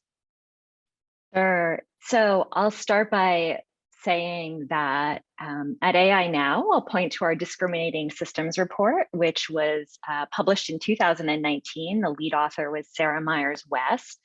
And Sara argued that there is a feedback loop between discrimination and bias in the tech industry and discrimination and bias in artificial intelligence and other algorithmic technologies, meaning that they're inseparable. The fact that there is such a lack of diversity in tech means that systems are built that are harmful, that are most harmful to the people who have most often been historically excluded or marginalized. So just as a few examples, and everyone on this panel can speak to this and add examples, but for instance, Joy Buol-Winnie recently did the Gender Shades report that showed that facial recognition technology performs far worse for women, for people of color, for darker skin, and that has real material consequences. So for instance, there was an example of a false arrest of a Black man in Florida based on this deeply flawed technology. Other examples are, for instance, hiring or interviewing AIs, we'll say, that review candidates, and they're trained on predominantly affluent white men. And so if there is someone who looks like anyone who's speaking right now, or someone who doesn't necessarily have that background, they're automatically discriminated against because they are different. So there are an abundance of examples, but really the fact that people who build these systems often build systems that work for them, and there are already people who have power, who have wealth, who have position in society, who haven't been educated about racism, misogyny, etc., they don't think about creating systems that are not going to be harmful and that often turn out to be inadvertently harmful. So Joy has already highlighted some examples, but I'd like to get a bit of an understanding, more of an understanding about the real implications of how this affects people, particularly when we're talking about women, LGBTQ+ people, people of color.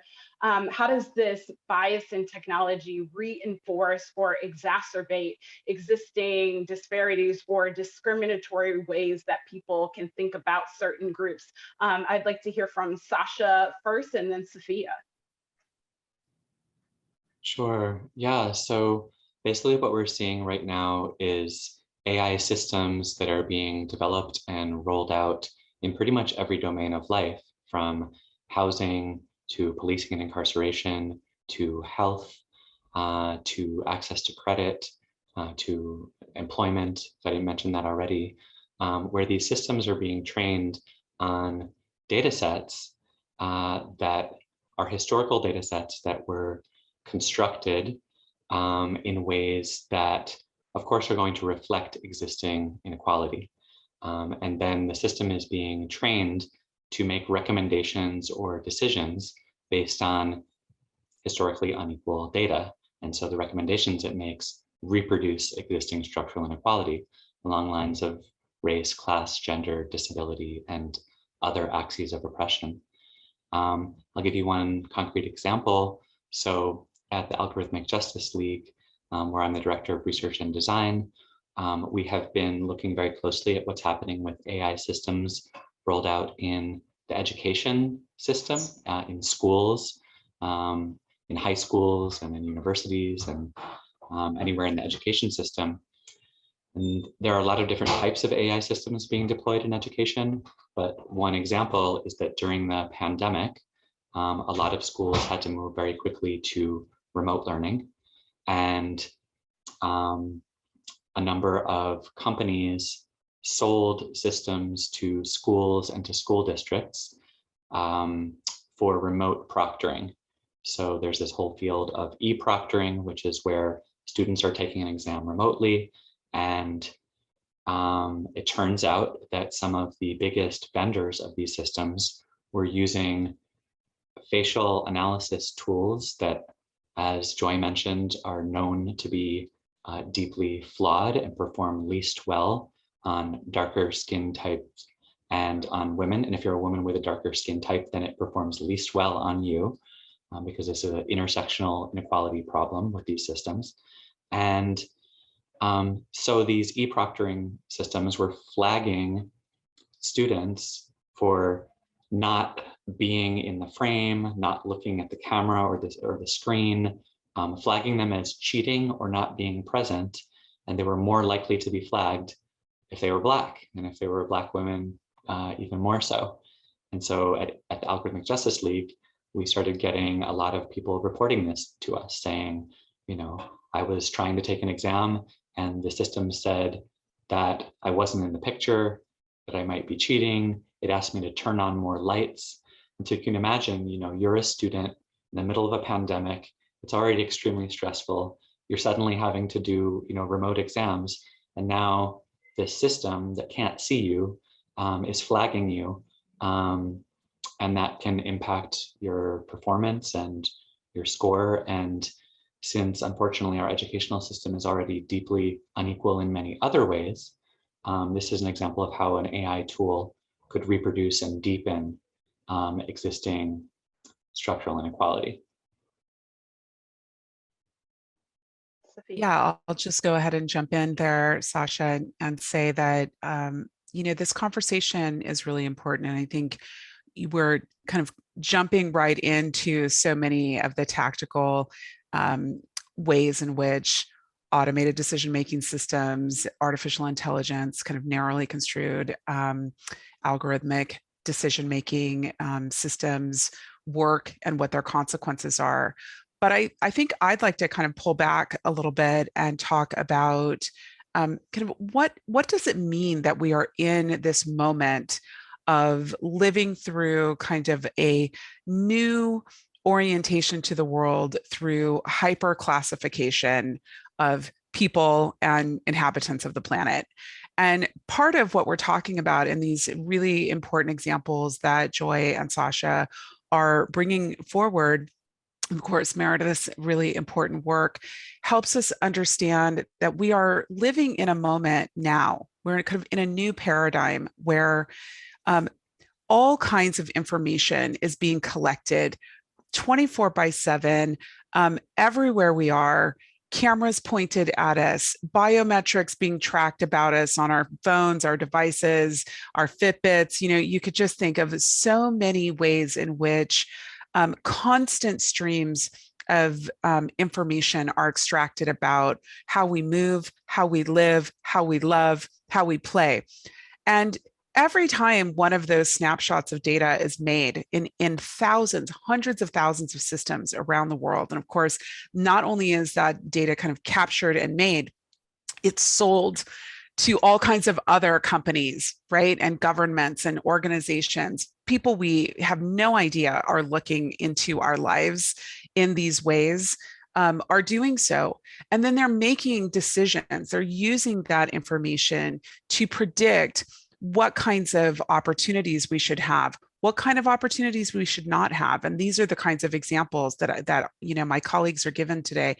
And I think that is a really important reason for talking about not just the bias in systems, because of course that's incredibly important. We care about discrimination, and the evidence of discrimination is mounting. I mean, some of us have been at this work for a really long time, and we have seen these mountains just continue to grow of harm. But we have to ask ourselves, do we want to live in a future that is overdetermined by things we've done in the past? Do we want to have the kinds of institutions and products and services and abilities to move about freely, cross a border, not cross a border, get into school, go to college, all of these kinds of things?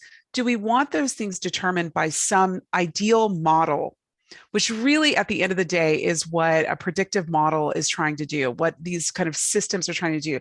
They've determined that there's kind of an ideal student, an ideal credit recipient, an ideal person who should participate in some dimension of society. And the closer you fit to that ideal, the better it is for you.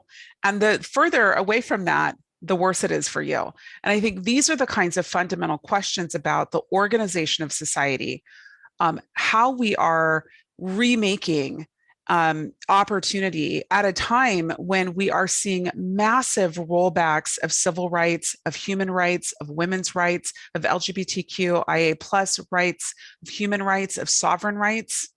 And as those rollbacks are happening, they are also being facilitated by these kinds of predictive modeling systems that are, as Sasha said, ubiquitous. So I think that's kind of one of the reasons why we should care, not just about making better algorithms, which I think is kind of a way that some of our colleagues in the world think of this, like, well, let's just make more perfect algorithms. The question is, do we want to live in a world that is kind of overdetermined by these kinds of predictive systems?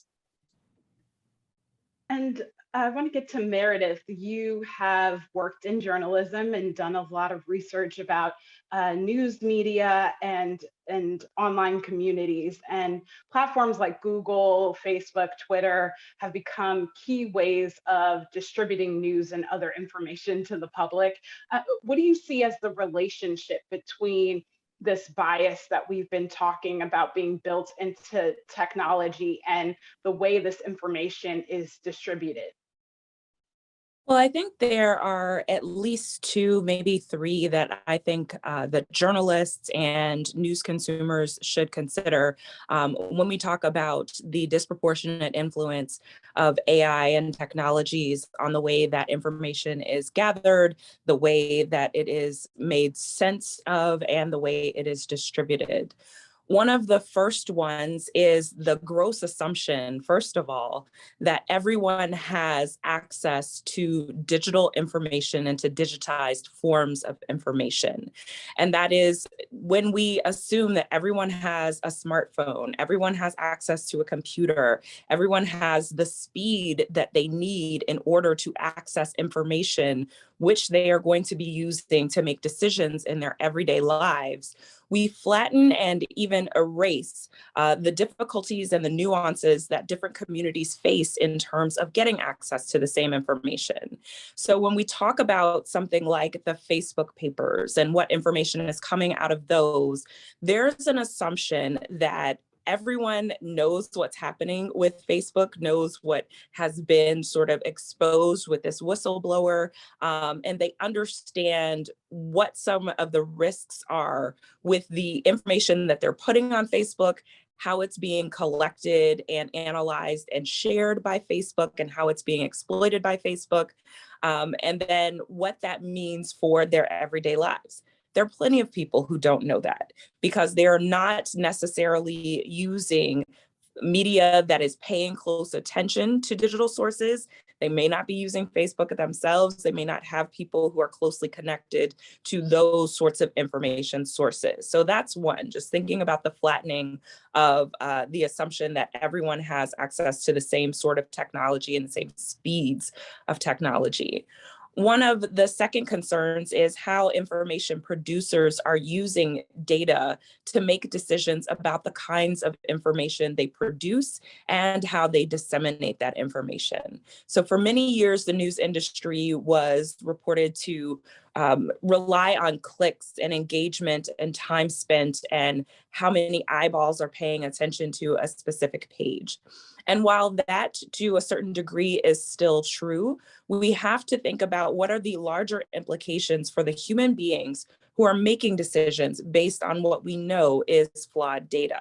And one of the things that really concerns me there is the fact that you may be making decisions based on the data of the audience that you think you are capturing or the audience that you think is reflected in certain data. But we know that historically there has been such a trust gap between audiences that need very specific information, that need reporting on their communities and from their communities that just aren't going to be visiting your website. So they're not going to be the people who are sharing the messages that you put on social, who are reading the stories that you have up on a particular website, who are listening to your podcasts. And as we continue to over-rely on data analytics to drive our own news judgment, what we are doing is replicating the same sort of disparities that we had in the past. So we can reach all the way back to the Kerner Commission in 1968 and how they talked about because of the way that newsrooms were not well integrated. We were getting two pictures of America at that time, one black and one white. We're now thinking about how this kaleidoscope of American identity and experience is really missing a number of key pieces because we are over-reliant on data-driven information. And then finally, when I think about this, I think about how the misinformation piece comes into play and that what is engaged with, whether that is negative engagement, that is the sentiment that goes along with it, is judgmental or it is trying to fact check, it's somehow trying to provide a balance, or it's what is seen as positive sentiment that is, oh, people are engaging with this, they're sharing it, it's a great thing. How misinterpreted that information is and how fast it allows misinformation to spread. So 3 major concerns there: our own assumptions about the role of technology and how useful it is to us, our own thinking about what sort of gaps there are when we rely on these technologies a little bit too much, and then what sort of misinformation is allowed to spread, again, because we rely on the datafication of journalism more than we do human judgment. And to follow up with you, Meredith, I know that you've done a lot of research on Black Twitter and the ways that Black people are able to kind of fight for their own narratives through that platform. And I have been a longtime fan of Black Twitter, and more recent months been a devoted observer of Black TikTok, and really interested in the ways that voices are being elevated. People are able to raise issues in new ways on these platforms. And I've seen creators in these spaces accuse platforms of under promoting their content, or silencing their voices in different ways. And then they will be met with responses saying, oh, it's just a social media platform, calm down. And I guess I want to know what you think of this discussion and its relevance to this larger conversation about making the internet more equitable. Well, to reference the examples that you use where content creators say that what they are creating for the internet is being suppressed or is in some way being downplayed by these platforms, and then those claims being disputed or ignored by people who just don't see the importance of this platform. I think, again, what we're seeing is a replication of our history, only with digital forms. In past years, when we can look back at the civil rights movement as an example, where the white press did not cover the civil rights movement accurately or fairly. My own hometown paper, and this is a story I tell all the time, issued a correction in 2004 that said that the Lexington Herald Leader neglected to cover the civil rights movement. That was an editorial choice. That wasn't something that happened because of a machine. And today, when we have people who can look back at the initial Ferguson uprising in 2014 and say, we didn't see what was happening on the ground on Facebook the way people saw it on Twitter, that again is not the machine. That is the result of human choices. So even with something as seemingly banal as Black creators and creators of color saying that, well, our content, whether it is comedic, whether it is lifestyle oriented, whether it has to do with shopping or recipes, is being suppressed, raises the very same concerns. We are not seeing a full picture of the society that is using these tools to communicate about their lived experiences and their lived realities. And unless we confront this sort of erasure, we are going to continue to commit the same sort of sins of omission that our forefathers, our foremothers did in the media industry. And so we've talked about the myriad of ways that biases can seep into technology and how it affects people. And for someone like me who is not working in tech, it just feels overwhelming to think about how we begin to address the various ways that this can occur. So Sasha and Joy, I'm wondering, can you talk about the work that either you're doing or that you're seeing out in the world that gives you hope? I can start. So yeah, at the Algorithmic Justice League, we're talking about trying to help build a movement for more equitable and accountable AI. And I don't think that's limited to the idea that we just want to build quote unquote fairer algorithms. I think accountable means that we want to build a movement that where there is democratic oversight of whether or not these systems are developed and deployed in the first place.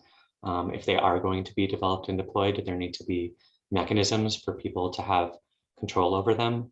And there needs to be accountability when people are harmed because these systems are put in place. I think about a lot of very hopeful examples of people taking action and actually winning significant victories in the fights against algorithmic harm. So for example, in San Diego, there is the Trust Coalition, Trust SD, coalition of community-based organizations who initially came together a couple of years ago because they learned that the city was planning to install facial recognition in cameras in streetlights around the city. And they got involved in that fight. They said, we don't think this is a great thing to do. This is being done without oversight. What's the need for this? If this is warrantless perpetual surveillance of our people, and that doesn't make sense. But that struggle evolved into something much broader than a pushback against one particular tool, this facial recognition and streetlight cams. What they ended up winning was they got a unanimous city council decision to create a community oversight board for any and all surveillance or biometric tools that would be purchased and deployed by the city. So moving from, can we fix this one particular tool, or can we block just this one thing, to what is a ongoing structure for oversight and accountability that we can put in place in a way that will actually move the needle on whether or not we think it's okay for for our cities to just be in a state of perpetual lineup, which we already know because of the way that policing is structured in the United States of America, is going to continually reproduce over-policing and violence against primarily Black and Latinx folks. Another example would be, I mentioned what was happening in schools and e-proctoring, and there are many other ways these systems are being rolled out in schools, but there's also a lot of people organizing to push back. And there's a really wonderful youth-led organization called Encode Justice that Algorithmic Justice League is partnering with. They're organizing school by school, district by district to say, students, and these are high school students, and they're saying, students and parents and teachers should have a say as to whether these systems get purchased by the districts, installed in the schools, and used on a day-to-day basis. And they've already won some significant rollbacks. They've gotten some contracts canceled, and in some places they've gotten local level, city level, or even some state level bills moving to say that school districts can't deploy this stuff, or if they do, there needs to be a lot more oversight for how it works. Yeah, what I'm about to say may sound overwhelming, but I mean it to be hopeful, which is that we can't make the internet more equitable without making society more equitable first. Tech isn't separate. Just from the examples we've heard in this past time, education is inseparable from technology. Dismantling the mass incarceration system is inseparable. Healthcare, labor, capital, the current mode of capitalism, which commodifies our data, and I would say abuses it in many cases. So I say that to say that I think there are so many opportunities to step in and try to, for those who genuinely care about making a more equitable society and a more equitable internet, to look for those moments. And I think, the examples that Sasha gave point to what I think are a path forward, which have been a path in the past as well, of community organizing, labor organizing. Just as an example I'll give, and this is by way of my background as a historian, I've been researching what tech loves to call the pipeline problem, right? This idea that, we just need somehow we just need to get more women and people of color and people with disabilities in tech, and it'll fix our problems. I have a report that'll come out in the next month or two that's basically we've been talking about a pipeline problem in STEM for 50 years at least. And what it really is, what that masks is, people don't want to talk about structural racism because it's a really difficult problem to tackle. People don't, the sort of that arc of the pipeline follows the rise of what Michelle Alexander calls the new Jim Crow, and mass incarceration being a new form of racialized social control. And you can't talk about a STEM pipeline without talking about a school to prison pipeline. People don't want to talk about misogyny and how even women can still police other women in sort of, especially in a conservative moment in the United States, with a lot of pushback against, as Sophia said, women's rights, LGBTQIA+ rights, Black rights, civil rights. So I look back to civil rights organizing, Ella Baker, Septima Clark, local community organizing, and I'll point to a moment from the 1980s where Robert Moses created something called the radical algebra problem, which was local-based, community-based, school-based, to say that economic justice is and must be a form of civil rights justice, and that the way that our education system then and still is so segregated and tracked in really unfair and unjust ways.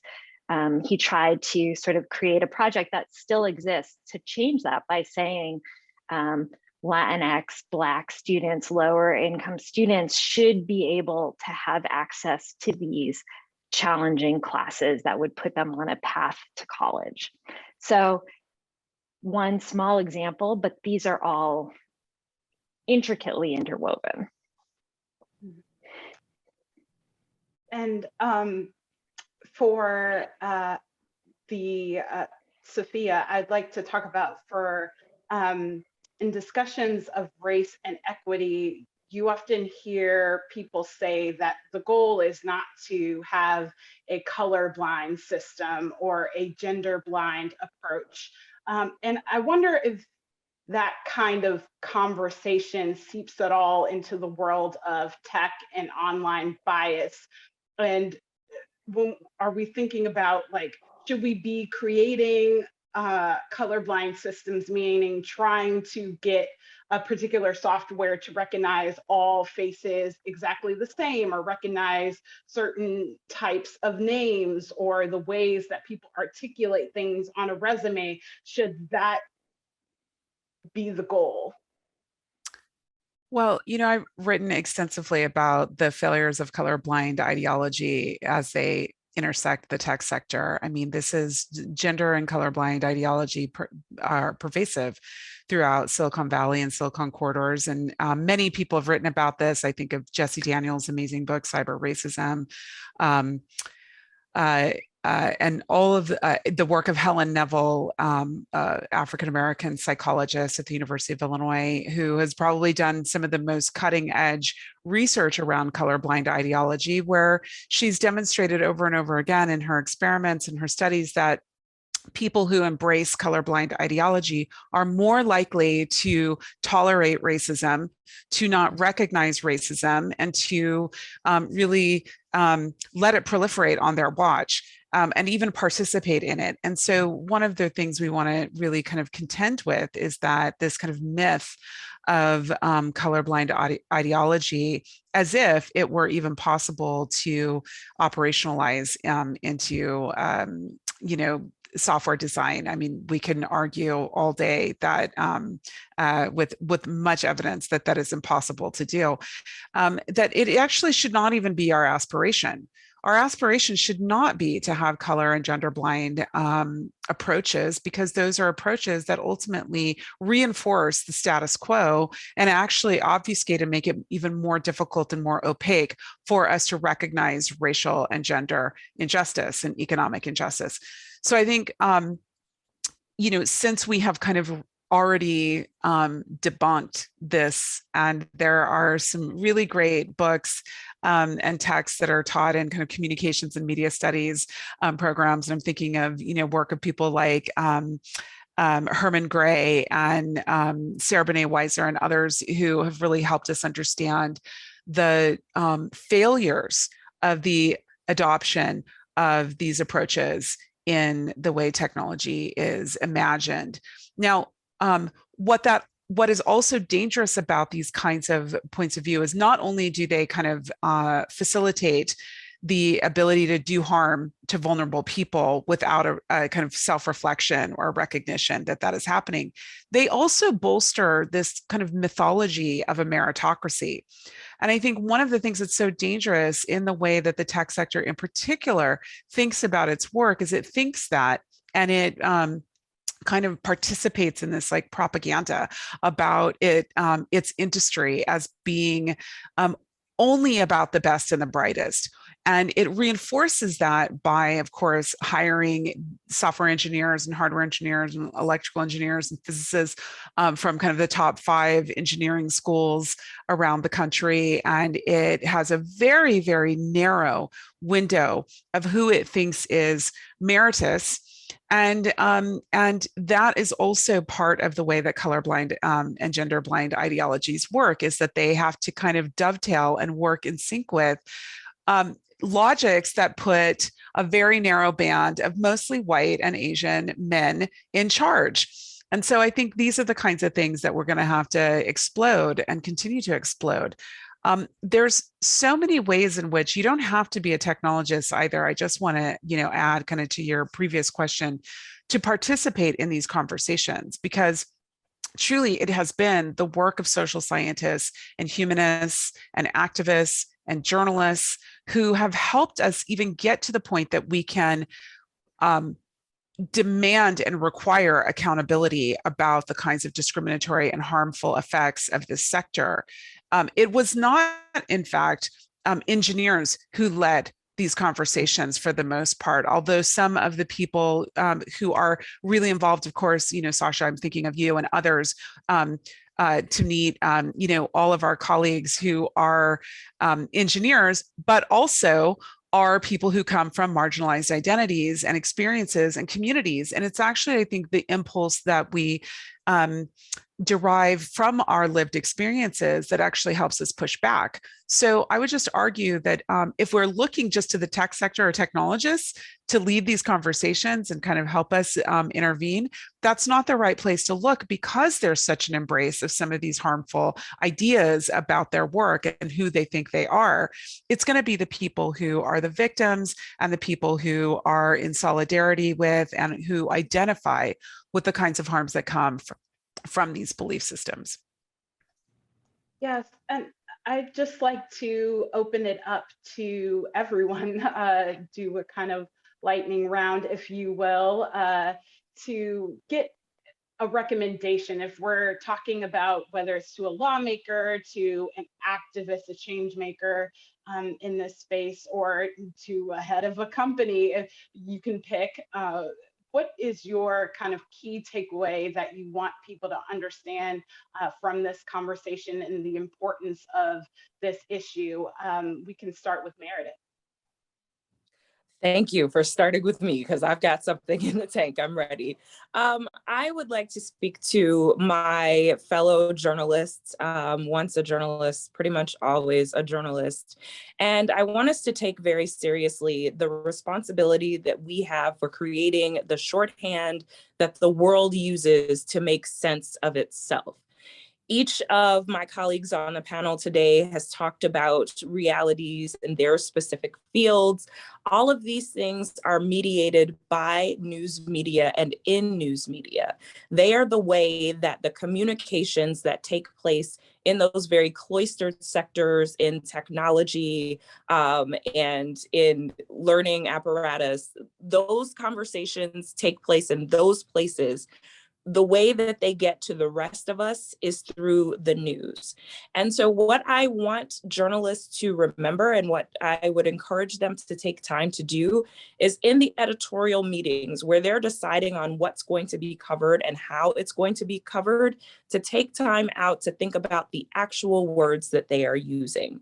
Some of the cases that I think about that I really struggle with in the creation from news media is the embrace, for instance, of the term the alt-right, rather than speaking very specifically about white supremacists or white nationalists, instead creating this sort of means, this legitimized means of describing oneself without telling the truth about who you are. This is not a matter of just right-wing politics. It is actually about racial hierarchy and understanding race as a very crude heuristic for power.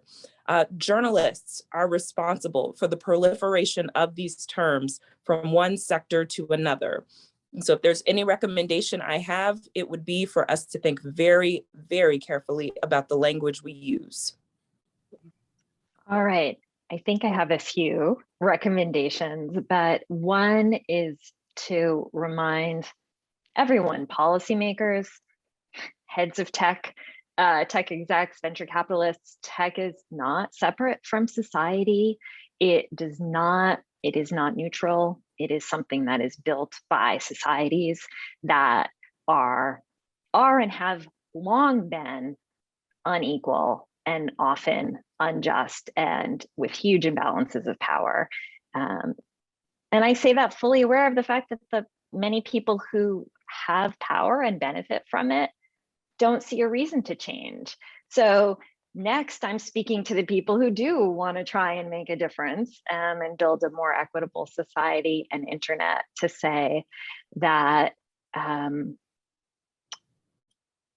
looking around, starting locally, seeing how you can build alliances, seeing what changes you can make, and also calling for things, and this is at a policy level, to say, calling for dismantling the criminal justice system, calling for truly equitable, invested, it would take billions of dollars, but this country has billions of dollars to do cradle to kindergarten, quality childcare, quality education, reforming the education system so that we actually pay our teachers as a profession that they deserve and pay our childcare workers. These are all things that we should be agitating and advocating for. And it seems maybe they're far away from tech, but they have everything to do with tech. You know, one of the things that I say often is that we have kind of more data and more technology than ever, and we have more social, political, and economic injustice and inequality to go with it. I think Meredith is 100%, you know, in the bullseye. For me, I think it is the storytellers who help us understand the zeitgeist of the moment that we're in. And it is so dangerous to compartmentalize and think about the tech as kind of some separate phenomenon that is too difficult or too mystical or too magical to intervene upon or to make sense of it. I mean, what we know is that these kinds of systems that we started talking about early on are the systems. They are also the technology that does things like bring about the 2008 recession, which was truly brought on by the gamification of financial markets through algorithmic manipulation that resulted in the largest wipeout of Black wealth in the history of the United States. All the gains of Reconstruction, all the gains of the Civil Rights Movement. Those are stories that must be told, because that helps us understand the implications of what this kind of lack of oversight, total rollout of these kinds of systems and what they can do. And of course, requires us to ask questions about accountability, about repair, about restoration. How will we repair? How will we repair democracy? We're living right now in a day where we're watching white supremacists who's committed murder walk free. How will that be narrated? And we need to ask ourselves these really tough questions. For me, it's the journalists, it's the artists, it is the librarians, it's the storytellers who are going to help us find a way forward in translating, let's say, some of the more complex research into things that everyday people can understand, can refuse, and can demand a difference around. And one thing we want to remember is that, you know, people look back on things like the civil rights movement, the labor organizing movements, so many important movements, the environmental movement, and say, you know, well, we need millions of people to understand. Well, we do. But you know what? It also was a handful of people that ended the transatlantic slave trade relative to the millions of people who were benefiting from it or who were immune to caring about it. We need an abolitionist perspective. We need to be focused and clear about our 10% of the change makers in the world, and the 10% of us need to be linking up and working together really, really strategically and smartly to change the narrative. We will look back, I assert all the time, we will look back on this era of big tech the way we look back on the era of big tobacco or the era of big cotton. And we will remember all the kind of scams and the fake science and the Hollywood movies that convinced us that those things that were terrible for us were good for us. I truly believe that will happen around this moment that we're living in, and it will be those people who can narrate us through that will make the greatest difference. And the last word for you, Sasha. Oh, that's hard fire to follow, Sophia, but I'll do my best. I mean, what I'm thinking about right now, we're at a moment when it's Trans Awareness Week, and we're coming up on Trans Day of Remembrance, and this is a time, I'm a trans person, and in this, this is a moment for our community to kind of come together and think about where we are and what's happened, the advances that we've made, and the ways that people continue to try and strip, our rights and violate our bodies and continue to murder us. Trans Day of Remembrance is a moment when we think about all of the trans people, primarily Black and Latinx trans femmes and women who still continue to be killed. And so I think about that, and I think about the ways that, hatred of trans people is linked to and part of this much larger and deeper and longer system of white supremacist, heteropatriarchy, cisnormativity, capitalism, and settler colonialism. When European colonizers traveled around the globe, they encountered indigenous peoples with many genders, and they spent hundreds of years trying to destroy and erase and force those genders into a binary and impose one way of being in the world. And so taking it back to where Sophia started our conversation, do we want to live in a world overdetermined by this horribly violent, relatively brief period in the long scale of human history when, there was an attempt to erase the many possibilities and many possible worlds and the brilliance and beauty of human diversity and ways of being and knowing, and just reproduce one way through technocentric logics and automated decision systems? Or do we want to build a different type of world, a world where we can be liberated, where we can care for each other, and where we can have an ecology that survives, and where our species, frankly, survives along with many other species? And if we want to do that, that does seem overwhelming, but we all have a role to play in that. And that starts with taking action in our own local contexts. We have to push any institution that we interact with in our own lives to be better. So I am really inspired by the students who are organizing to keep facial recognition, out of their own school or their own district. I'm inspired by even people who are just calling out on social media examples of harms that they experience at the hands of AI systems, whether it's, maybe it's trans drivers who are being locked out of being able to drive for Uber because their gender presentation has changed and the system no longer recognizes that it's them and says, no, I'm cutting you off from your income stream, and they're calling that out and forcing the company to respond and change their policies. Or like, myself, I often share a story of, as a trans person, being constantly flagged for invasive body searches by millimeter wave scanning systems at airports that were designed with a binary gendered, idea, in mind, and anyone who deviates from that, gets flagged for more invasive searches. And so I think about people like organizing and pushing back on that technology and security theater. I think about trans organizers fighting against trans content being flagged unfairly by content moderation systems. And I think of all of the wins around the country with people winning bans and moratoria city by city on facial recognition technologies and police surveillance technologies. So if we want to transform the matrix of domination, it's going to take all of us. And I believe that we will win. These are some important ideas and thoughts to end with. I want to thank you all again so much for informing us about this important subject. Thank you all so much for that powerful discussion. Next up, Ella Stapley, Digital Security Advisor for the International Women's Media Foundation, is going to teach us how to protect ourselves online. Ella is the lead consultant on the IWMF's online harassment initiative, where she manages projects that focus on bolstering the security of women journalists online. While this session was designed for journalists, I know it will be valuable for everyone watching. Candace is back to facilitate this practical session. Well, hi, thanks so much for joining me today. And to get us started, I'd like to hear a bit about what online abuse is. Can you define what that is for us? Yeah, sure. Thank you so much for having me today.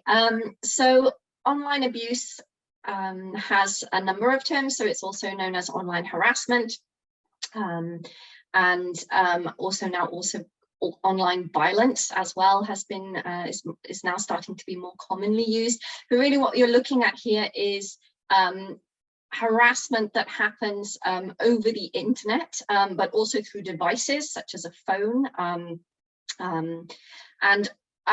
The intent is to do some kind of harm. So it's harassment, harm, which may also lead to types of harm such as death threats, for example, but also just these everyday comments about how somebody looks, for example, can also be classed as a form of harassment. So it can also contain hate speech, racism, misogyny, homophobia as well is included in that. So it is a relatively new crime, I suppose, if we're looking at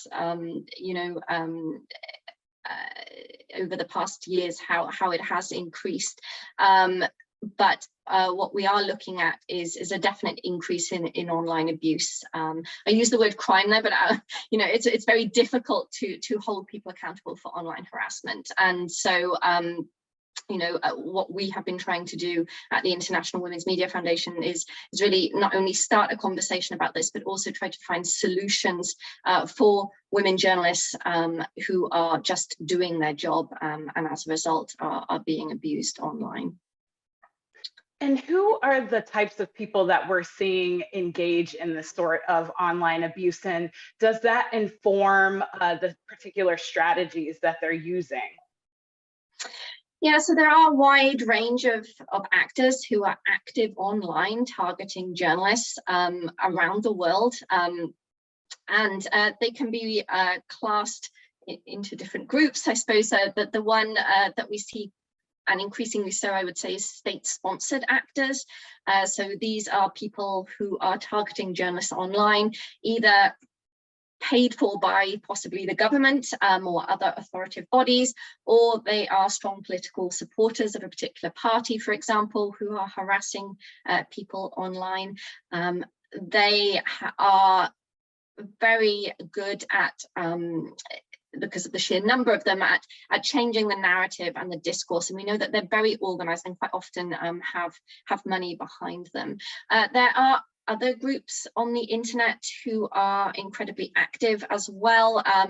Any groups that are linked to kind of extreme ideologies then. So if we're looking at the far right, for example, very well organized on the internet. So women journalists who are covering the far right movements globally, having good digital safety best practices in place to protect against attacks that could happen as a result of covering the far right is really important. So they tend to be very well organized. They operate internationally, and they are very sophisticated at not only trolling and abusing people online, but also this word doxing, which is the publishing of personal information online with the intent to do harm, such as your address or your date of birth. This can be used to locate you, but also to commit identity theft. So, so we have kind of linked to governments or government supporters. We have extremist groups, the far right. You also have people who feel very passionate about things, and they tend to be also quite active online. So some musicians' fans, for example, some people who are,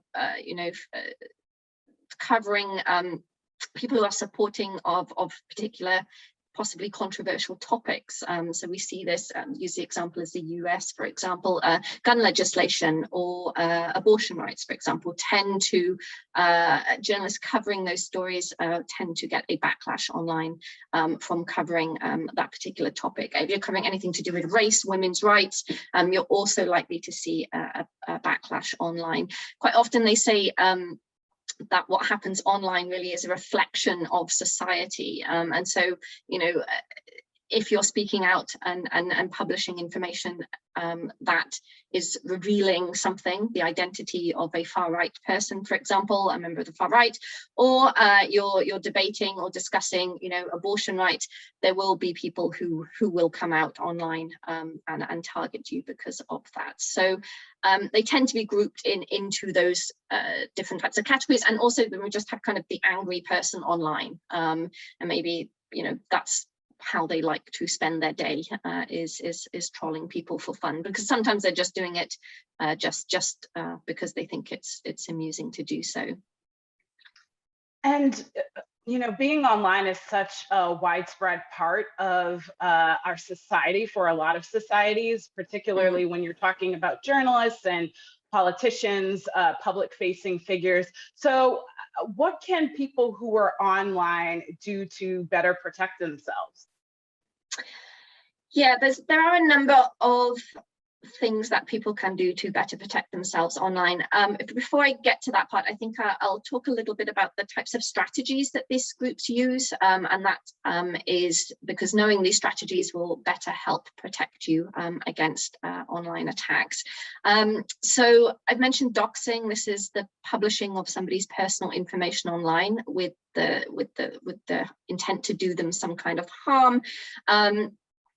We know that these so-called Twitter storms or coordinated mass attacks are often being focused against journalists, making it impossible for them to use their social media accounts, for example. So these are coordinated attacks where Twitter or other such social media feeds are flooded with comments, and the journalist is no longer able to use that social media in order to communicate and interact with their audience, but also just to publish their own news stories as well. The other tactic that we see is this one, which is called concern trolling. So this is where somebody might appear to be interested in your story, and they might leave a comment that's like, oh, hi, great story, but you know, you're looking a little like tired today, you really should like try and improve your appearance more. And that comment, a lot of journalists tend to get that comment, and they often spend the time thinking whether they need to respond to it or not. But so it's actually a tactic where people are trying to discredit your work as a journalist by you know, pointing out something that's not particularly true. And then we know that this happens a lot to women journalists. There's been a number of studies done on that, on harassment of women journalists, journalists of color, journalists from the LGBTQ plus community as well. So they are disproportionately targeted, and they will be seeing these kind of tactics used against them. There's also, you know, trying to discredit the nature of the journalist by finding photos of them, which they then, you know, which they then publish online, for example. So they'd look for a picture of you on the beach.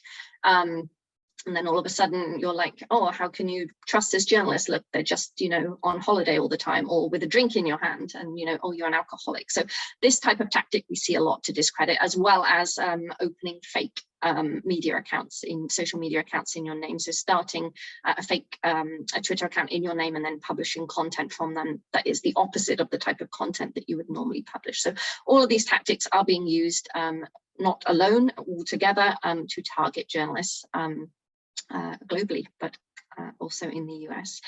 So what can journalists do to protect themselves? So there are a number of things that they can do. The first thing is preparing for an attack. So the more you can do in advance to better protect yourselves before something happens, the easier and less stressful it will be for you. Now, this is not always possible. And quite often I meet journalists when they are during an attack phase or after an attack phase, but really there are steps you can take beforehand. So the first thing that you should do is understand your digital risk. And so what do I mean by that? So every one of us has a different digital footprint. So the information we have online is really a representation of how we are shown to the world. So when you look yourself up online, you will see that there is information there about you. So that information really should be information that others cannot use to harm you, ideally, not always possible. But understanding what information is out there and how it can be used to target you is a really important first step. So the other thing that's really important to think about is everybody's digital knowledge is different. So some people are using, passwords 1, 2, 3, 4 as their password. Some people are using a really outdated software on their computer, maybe for financial reasons or just because they never update their computer, for example. All of these also lead to different digital risks, and they can be manipulated and used by online harassers, but also hackers as well, who can use these vulnerabilities to target you. So having an understanding of that as a journalist, and also as a person who lives and works and breathes in the world outside of your profession, because journalists are notoriously bad at separating out their work from their personal life.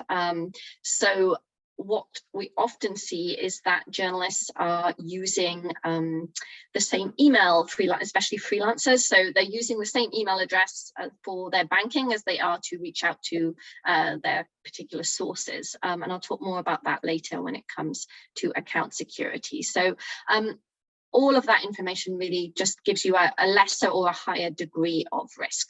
So how can you map and understand your digital risk? Well, the first thing that you should do is basically Google yourself. So look yourself up online to see what information comes up. I've used Google as the most common search engine here that people tend to use, but you should also try other search engines. So make sure you check Firefox, for example, or Safari. If you do research on other countries, and China or Russia, for example, you want to be checking their search engine results as well to see what information comes up about you. Make sure you check video and photo as well as general search results, and also check to see what comes up in the news section. So as a journalist, you're publishing content on a regular basis.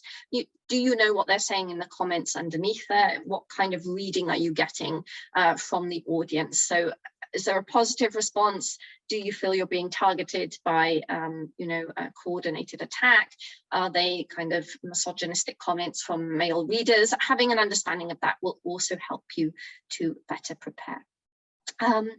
So once you've looked yourself up online and you can see that there's information there, ideally what you should be seeing is information that is only related to your work. So if I were to look you up online, the only thing that I would find would be information about you and your journalism, professional headshots, for example. I would not be finding pictures of you with your family, for example, or a photo of you standing outside your house with your front door in the background. Why? This is all information that can be used to locate you both online and also offline. So if you are doing your research and you find some information that you are unhappy having in the public domain, you should take some steps to remove that information. Now, ideally, when you look yourself up online, you should also not be finding data that reveals your location or can be used to verify your identity. As well as information that can be used to contact you via a means that you wouldn't be happy with. So I'm not talking about your work email address, I'm talking here about maybe your personal email address or your personal phone number. All that information really is best kept as private as possible. Unfortunately for journalists, they have spent the past, 10 years now with the growth of social media being encouraged to share their information online as a way to build their brand and connect with audiences. We've seen this especially with the decrease in revenue in newsrooms as well. There's been quite a lot of onus on the journalists to, build their brand, be the face, and put information out there on the internet. Unfortunately, that information is now being used to target journalists. So what can you do if you find information online that is not, something you're comfortable having there? So the first thing you need to do is try to take that information down. So how easy this is really depends on which platform the information is stored on and who has control over that. So if it's your personal social media account, your Facebook account, your Instagram account, that's great. You can just go in, delete the content, and eventually that information will be removed. It takes a little while for the internet algorithm to kind of crawl through and remove it, but eventually it will be removed. I will say, however, that once something is on the internet, it's very difficult to erase it permanently. The internet has services like the Internet Archive, the Wayback Machine, Internet Archive machines, which store content on the internet on a regular basis. So it may be that your data and your information will be stored in one of those services. It may be that someone's taken a photo or a screenshot of that information and it's stored in their own accounts. Or it may be sitting in some chat room somewhere as well. So it's very difficult to 100% guarantee that all your information will be removed from the internet. But it's better that you take those steps and take the steps to delete content where possible. If the content is on the platform of a family member or a friend, you can reach out to them and ask them to take it down. Hopefully they will agree to do this for you. We know that certain family members maybe like sharing data more than others. So, you might have a sister who is obsessed with Instagram, is posting pictures of your home all over it. You may have, a father-in-law who loves their grandchildren so much that they're busy putting posters and putting pictures of it on Facebook. So, having those conversations with family members and explaining to them what you feel comfortable sharing in the public domain is really important, because also bear in mind, a lot of people are not very good with their security settings on these social media sites. So, especially if they opened a Facebook 10 years ago or 8 years ago and they haven't configured the privacy settings, they probably have no idea what information is visible and what information isn't visible. So also speaking to them about that and doing a bit of hand holding for them through that process. If you say to them, Mum, I need you to shut down your Facebook profile, they probably won't know how to do that well. So you may have to help them with that as well. Now, if your data is stored on a third-party site, so that's something that you have no control over and your family members also have no control over, that's where it becomes a bit more complicated. So that could be maybe somebody's written a terrible post about you and put it on their website. Like, how do you get that taken down? It's really difficult. You have to basically rely on them to take that data down for you. Or you would have to take legal action depending on, whether that would be possible in the country that you're in or in the state that you're in, depending on if they've broken any laws. Now, the other place where data is held about people is in public databases, and in the United States, notoriously bad, I'm afraid, privacy laws. There's a lot of personal data available about people online, and it's very easy to obtain. People pay for this data. And these are through data broker sites. I'm sure journalists are very familiar with these. These are things like white pages, I think, .com or people.com. In those pages, there is a lot of data and you use them for your sources, but there's also a lot of data there about you. So it's really important for you to go to those sites and find out, is your information there? And if it is, take steps to remove that. And the way that data can be removed in the US is that you have to sign up. I would suggest signing up to a data broker remover site. So these are companies that will remove that data for you. You can do it by yourself, but there are a lot of these data broker sites. Each one has different processes for removing that data. So it's more, I would say, efficient for you to pay a company to have that data removed on your behalf. Now, I would say it's really important to do that for all US journalists. It's the #1 thing you can do to stay safer. Just going to talk next. So after you've removed some data and you know now what's online, you need to take steps to better secure your accounts. And that includes turning on something called two-step verification, which I won't go into too much detail today, but this is an extra layer of security for your accounts. Turn it on for everything. So all financial stuff, such as banking, PayPal, Netflix, anything that has your card details, as well as for your social media, email, etc. It's the second thing that you can do today to make yourself safer is to turn on two-factor authentication. Once you've done that, you also need to think about passwords, and ideally you're looking here for long passwords, so 16 characters upwards. The longer it is, the more difficult it is to mathematically hack. They should be a mixture of numbers, letters, and symbols, not including any personal data about you, such as your date of birth. Why? That's easy to find online, as we've seen and discussed earlier. And it should be unique. You should not be using those passwords on more than one account. And the reason for that is that passwords get breached all the time by companies, get hacked, your passwords get stolen, they circulate online, people buy and sell them, okay? So in order to have better management of your passwords, you might want to consider using a password manager. I won't go into too much detail about that today, but it is an app, it's a service that you can use. You download it to your phone and to your laptop, and it creates and stores passwords for you, filling them out automatically onto websites. So for those of you that are interested in that, I suggest you do a little bit of reading about that. It's not something you can set up very, in 5 minutes. You need to take some time to look through it. So with a better understanding of your online data, with taking steps to have data removed, to secure your accounts, you're already in a much better place should an attack happen. So if an attack happens, what can you do? So ideally, if you have the support of your newsroom, you may have already spoken to them about this and how better to protect your accounts during an attack. So if you do have a newsroom, I would recommend reaching out to them to ask what their policy is on this, and whether that there's somebody you can go to during an attack. Okay.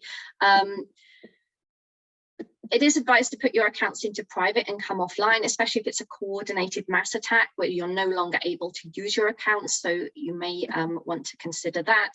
It's ideal to get help monitoring your accounts. So it's not nice for someone to have to look through hundreds and thousands of death threats every day. So ideally a colleague or a close friend or relative will be able to monitor those accounts for you. And what they're looking for there is any particular message that causes concern. So most concern here is that a digital threat will come offline and become a physical threat. So letting others know is really important. And if your personal data, such as your date of birth, your phone number, your address is circulating online, I would be getting in contact also with your bank, your utilities company, your cell phone company, just to let them know that you may be a target for identity theft. So sometimes what happens with online abuse is that people start to contact your bank and try and take out credit cards in your name, etc. So just some good kind of practical guidance there to better protect against that. As well as letting those know, you should also let any family members know, because quite often if they target you, they may also come after your family. So if they can't find out your address, for example, maybe they'll go online, they'll look up your mother, for example, and they'll find her address, and then they'll start to harass her or her phone, and calling her, and they find her phone number, etc. So letting others know that this is happening, as family members and also your newsroom, if you have the support of a newsroom there. Now, when it's happening, you may also want to document this abuse, and this is something ideally you should speak to people about beforehand, your newsroom, and have a process for that. But documenting abuse involves taking screenshots of any particular messages that are concerning for you. That may involve a death threat, for example, or threats of sexual violence, or if you think that the person threatening you is close in terms of proximity, so maybe they live locally, that's when really you want to be getting maybe the authorities involved. And that is also always a personal decision. And it really depends on the situation of the journalist and whether they feel comfortable doing that. Not all journalists do.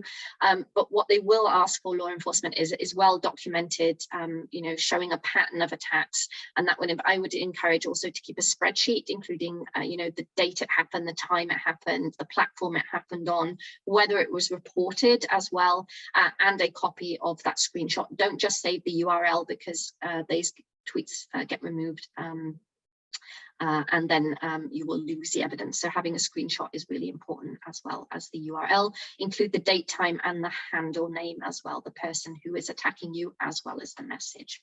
So finally, taking care of yourself. That is the most important thing to do during a sophisticated and coordinated attack online, or any kind of online abuse, even especially for those of you who are experiencing like the daily comments, the drip, drip, drip of, just this low level harassment.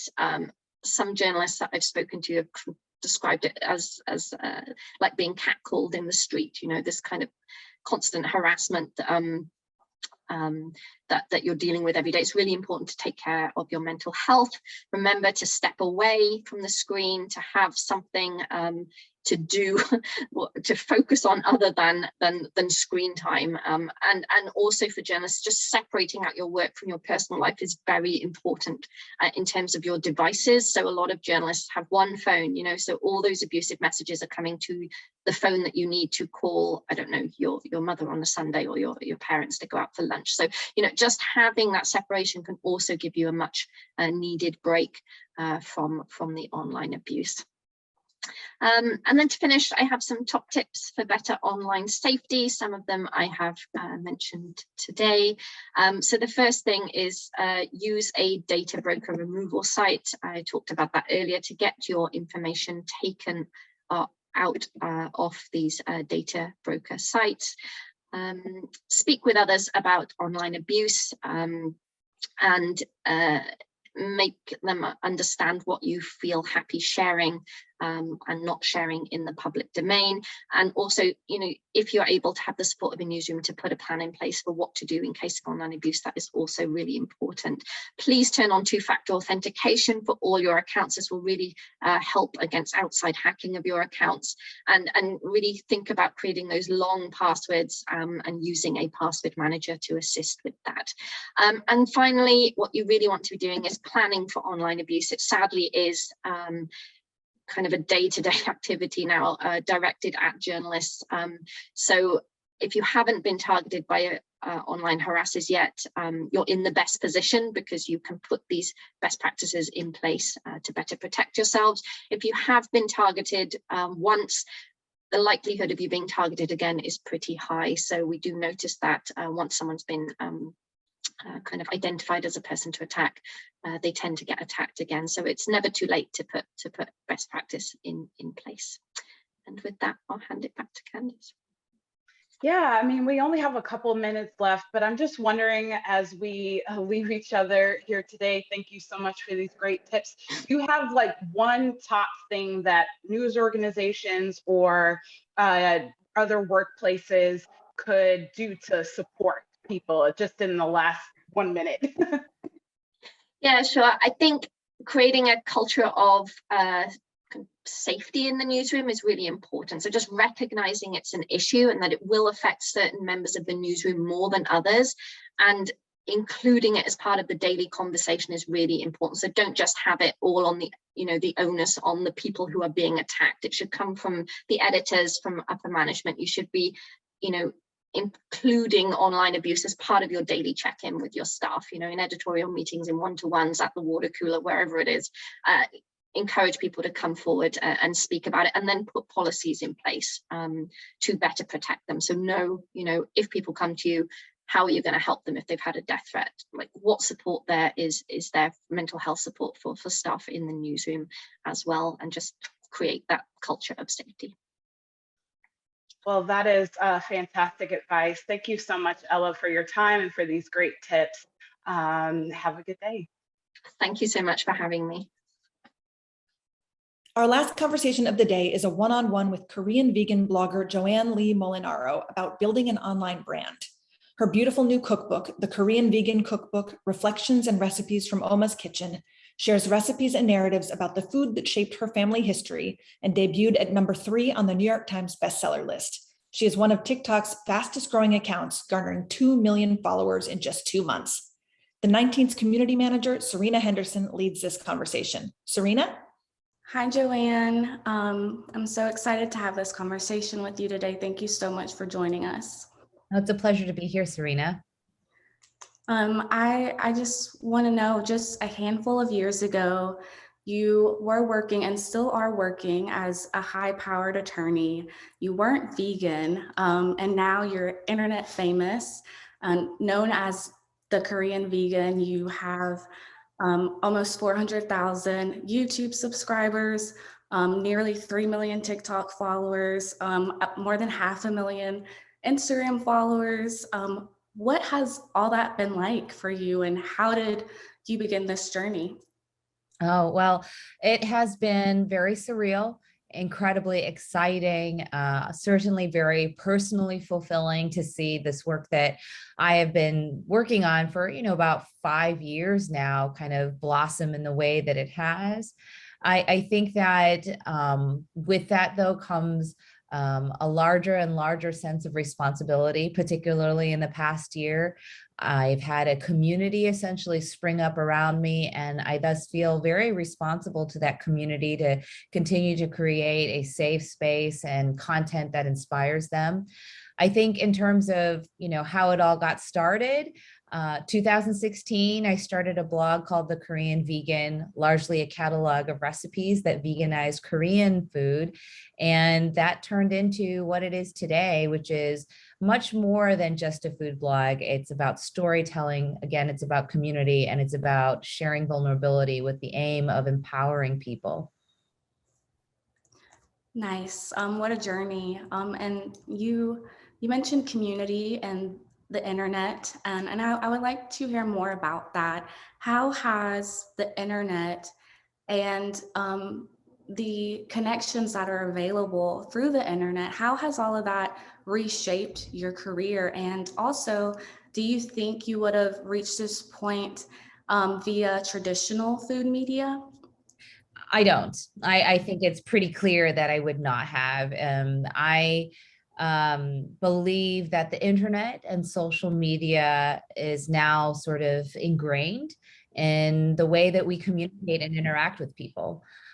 So there, I know that there are some people who don't believe in the power of social media, but my 72-year-old mom is on Instagram and Facebook, and she's an immigrant on top of that. So I think that really does speak to kind of how much social media has really inveigled its way into our everyday lives. And as a result of that, I think it is important to, if you can, figure out a way to leverage social media to bring joy, bring meaning and purpose to your life or to your community.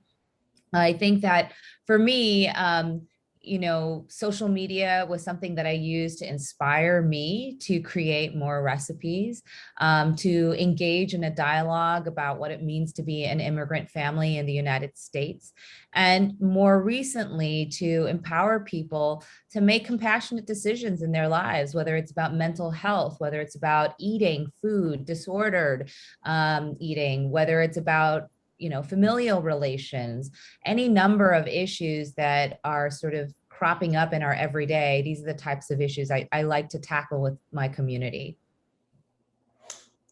Thanks, Joanne. And I think this is a great segue into my next question. You mentioned your mom, you mentioned family, and I've seen your TikToks, and I see how your family has a presence there almost as much as you have your own presence on your platforms. So what has that been like? I know you also mentioned that the greatest gift you can give your parents, especially as they grow older, is the gift of being seen. How has the internet strengthened your connection with your family and just learning more about them and who you are? I think what it has done is it made me realize how invisible they were for such a long time here in the United States. And, even just kind of with everything that's happening with Korean culture right now, whether it's the popularity of Korean food, the kind of immense success of BTS, Squid Game and these movies, it's so interesting because when I was growing up, I didn't see people who looked like me on television ever. That just didn't happen. And now we're seeing such an explosion of Korean culture on mainstream media. And it's such an odd sensation, it's like on the one hand, like very, very exciting, but on the other hand, just so unusual, right? And I think that if I'm, first generation here, I was born and raised in Chicago, and I'm thinking that, I can't even imagine how my parents must feel about representation and the lack of it on mainstream media. I think what social media has done is it's taught me how much we can ache for representation, how jarring it can be to see somebody who looks like us, and how sad it is that that is so unusual for us, that representation is such a new phenomenon. And so, this is something that I've been learning over the past year, particularly as, the crime against, Asian American communities continues to spike up. I think that my parents, they also want to make sure that their lives are seen, that their stories are heard. And so the internet has allowed me to do that, to broadcast their story to millions and millions of people. And how beautiful is that? It is beautiful. Thanks for sharing that. I do notice you try to really push for positivity and empowering your audience.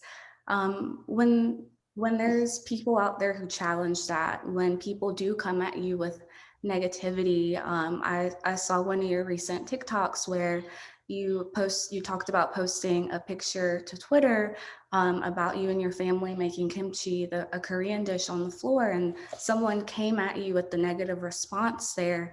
How do you deal with those types of negative responses, and how do you go about turning them into positive moments? Well, that's a really good question. I think that in general, what I like to keep in mind is that the internet sort of gives people this false sense that they can just say anything and get away with it, right? And maybe that's true.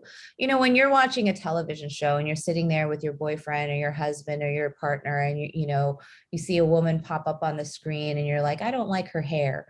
You might just literally say that out loud over dinner. I don't like that woman's hair, without thinking, well, if that woman could hear me say this, that might really hurt her feelings. It might be really rude. And I think there's a little bit of that mentality on social media, except we can see it. We can see your comments, when you say things like, well, I don't like, what that person is wearing, or I think it's so disgusting that she's, making this kimchi on the floor. It might be a passing comment that you make over dinner in the privacy of your own home, but the internet now makes those statements public. And so, 90% of the time I try to ignore it and just say, this is them just having their unfiltered conversation at their dining table or at their kitchen table, and I'm just going to pretend that I can't see or hear it. But when these comments are directed at a community, and particularly when they're comments directed at my parents, I do feel like I, again, have an opportunity to have a discussion on very important issues about, what it means, again, to be an immigrant family here in the United States, and how these types of comments, if they continue to be normalized, then will continue to normalize the invisibility of my parents' stories. Yes, thanks for sharing that. So you talked about how you tackle that negativity. Can you tell me, on a different note, what have been some of the standout positive moments for you on this internet journey and really building your brand on the internet? I think the standout moments are, when somebody sends me a message, for example, on Instagram, and I've shared this before, and, they're like, I'm a white woman from Alabama. I'm in law enforcement. I have literally nothing in common with you. Like there's no reason that we would have a connection. But the things you share about body dysmorphia, the things you've shared about your struggle with eating and eating disorders, that resonates with me. And I feel like you get me and I get you. That is powerful. That is what social media has the power to do. We are now sitting in a country that is experiencing unprecedented levels of tribalism and division. And it's so important to grasp at whatever tools we have at our disposal to bridge that divide, to make connection, to foster compassion and productive discussion without sort of relegating things to just screaming matches and yelling.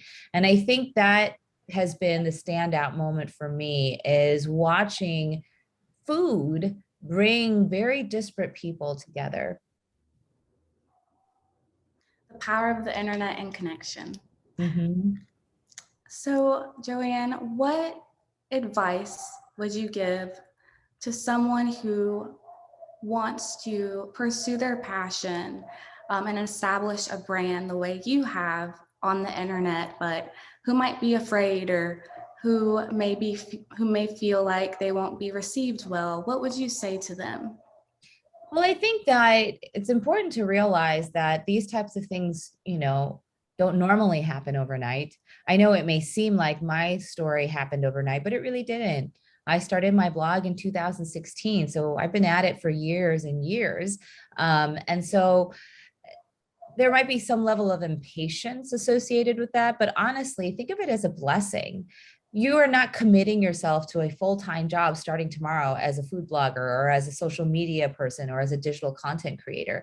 You can do this at your own pace. You can create at your own pace. If all you have time for is once a week, once every couple of weeks, that's fine. There's no deadline. There's no one screaming at you saying, you gotta, produce more, do this. There's no quota, right? So you get to kind of figure things out at a pace that's comfortable for you. I think the biggest advice that I would give to people is you just got to do it. You got to start.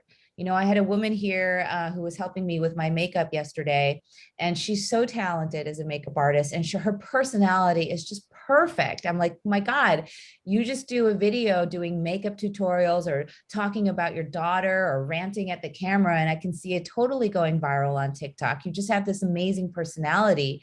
And she was telling me stories about growing up here in New York, and just the way that she talks about her family and food, her daughter. There's so many kind of wonderful points where I could see people connecting to her. And she's like, oh, I know. I've been thinking about doing it for years and years, and I have all this footage on my camera, and I just don't know what to do with it. And really, sometimes the biggest hurdle is just starting. Just post something, even if it's not perfect, even if it's like you think that it's ugly or not edited. That's the beauty of especially platforms like TikTok. They don't need something perfect and edited and curated. They actually prefer that it not be that way. So I think just, again, taking your time in developing it, but making sure that you actually start it. Thank you so much, Joanne. I'm sure our folks watching will appreciate that advice and encouragement. That's all the time we have. And thanks again so much for your time and for speaking with us today. It was my pleasure. Thank you for having me. What an incredible day. Thank you so much to everyone for spending the afternoon with us. A special thanks again to our founding sponsor, Craig Newmark Philanthropies. If you missed any part of the program today or you want to rewatch, visit 19thnews.org/events. If you liked what you saw today, we'd love it if you join us as members of the 19th. As a nonprofit newsroom, the support of our members keeps our journalism free for all to read and our events free for all to attend. Even $19 helps. You can make a gift at 19thnews.org/donate. We hope to see you on December 9th for our last event of the year, an important conversation about confronting the climate crisis. And a reminder that you can get notified about future events by signing up for our free newsletter at 19thnews.org/subscribe. We look forward to welcoming you to the 19th family, and we will see you at our next event.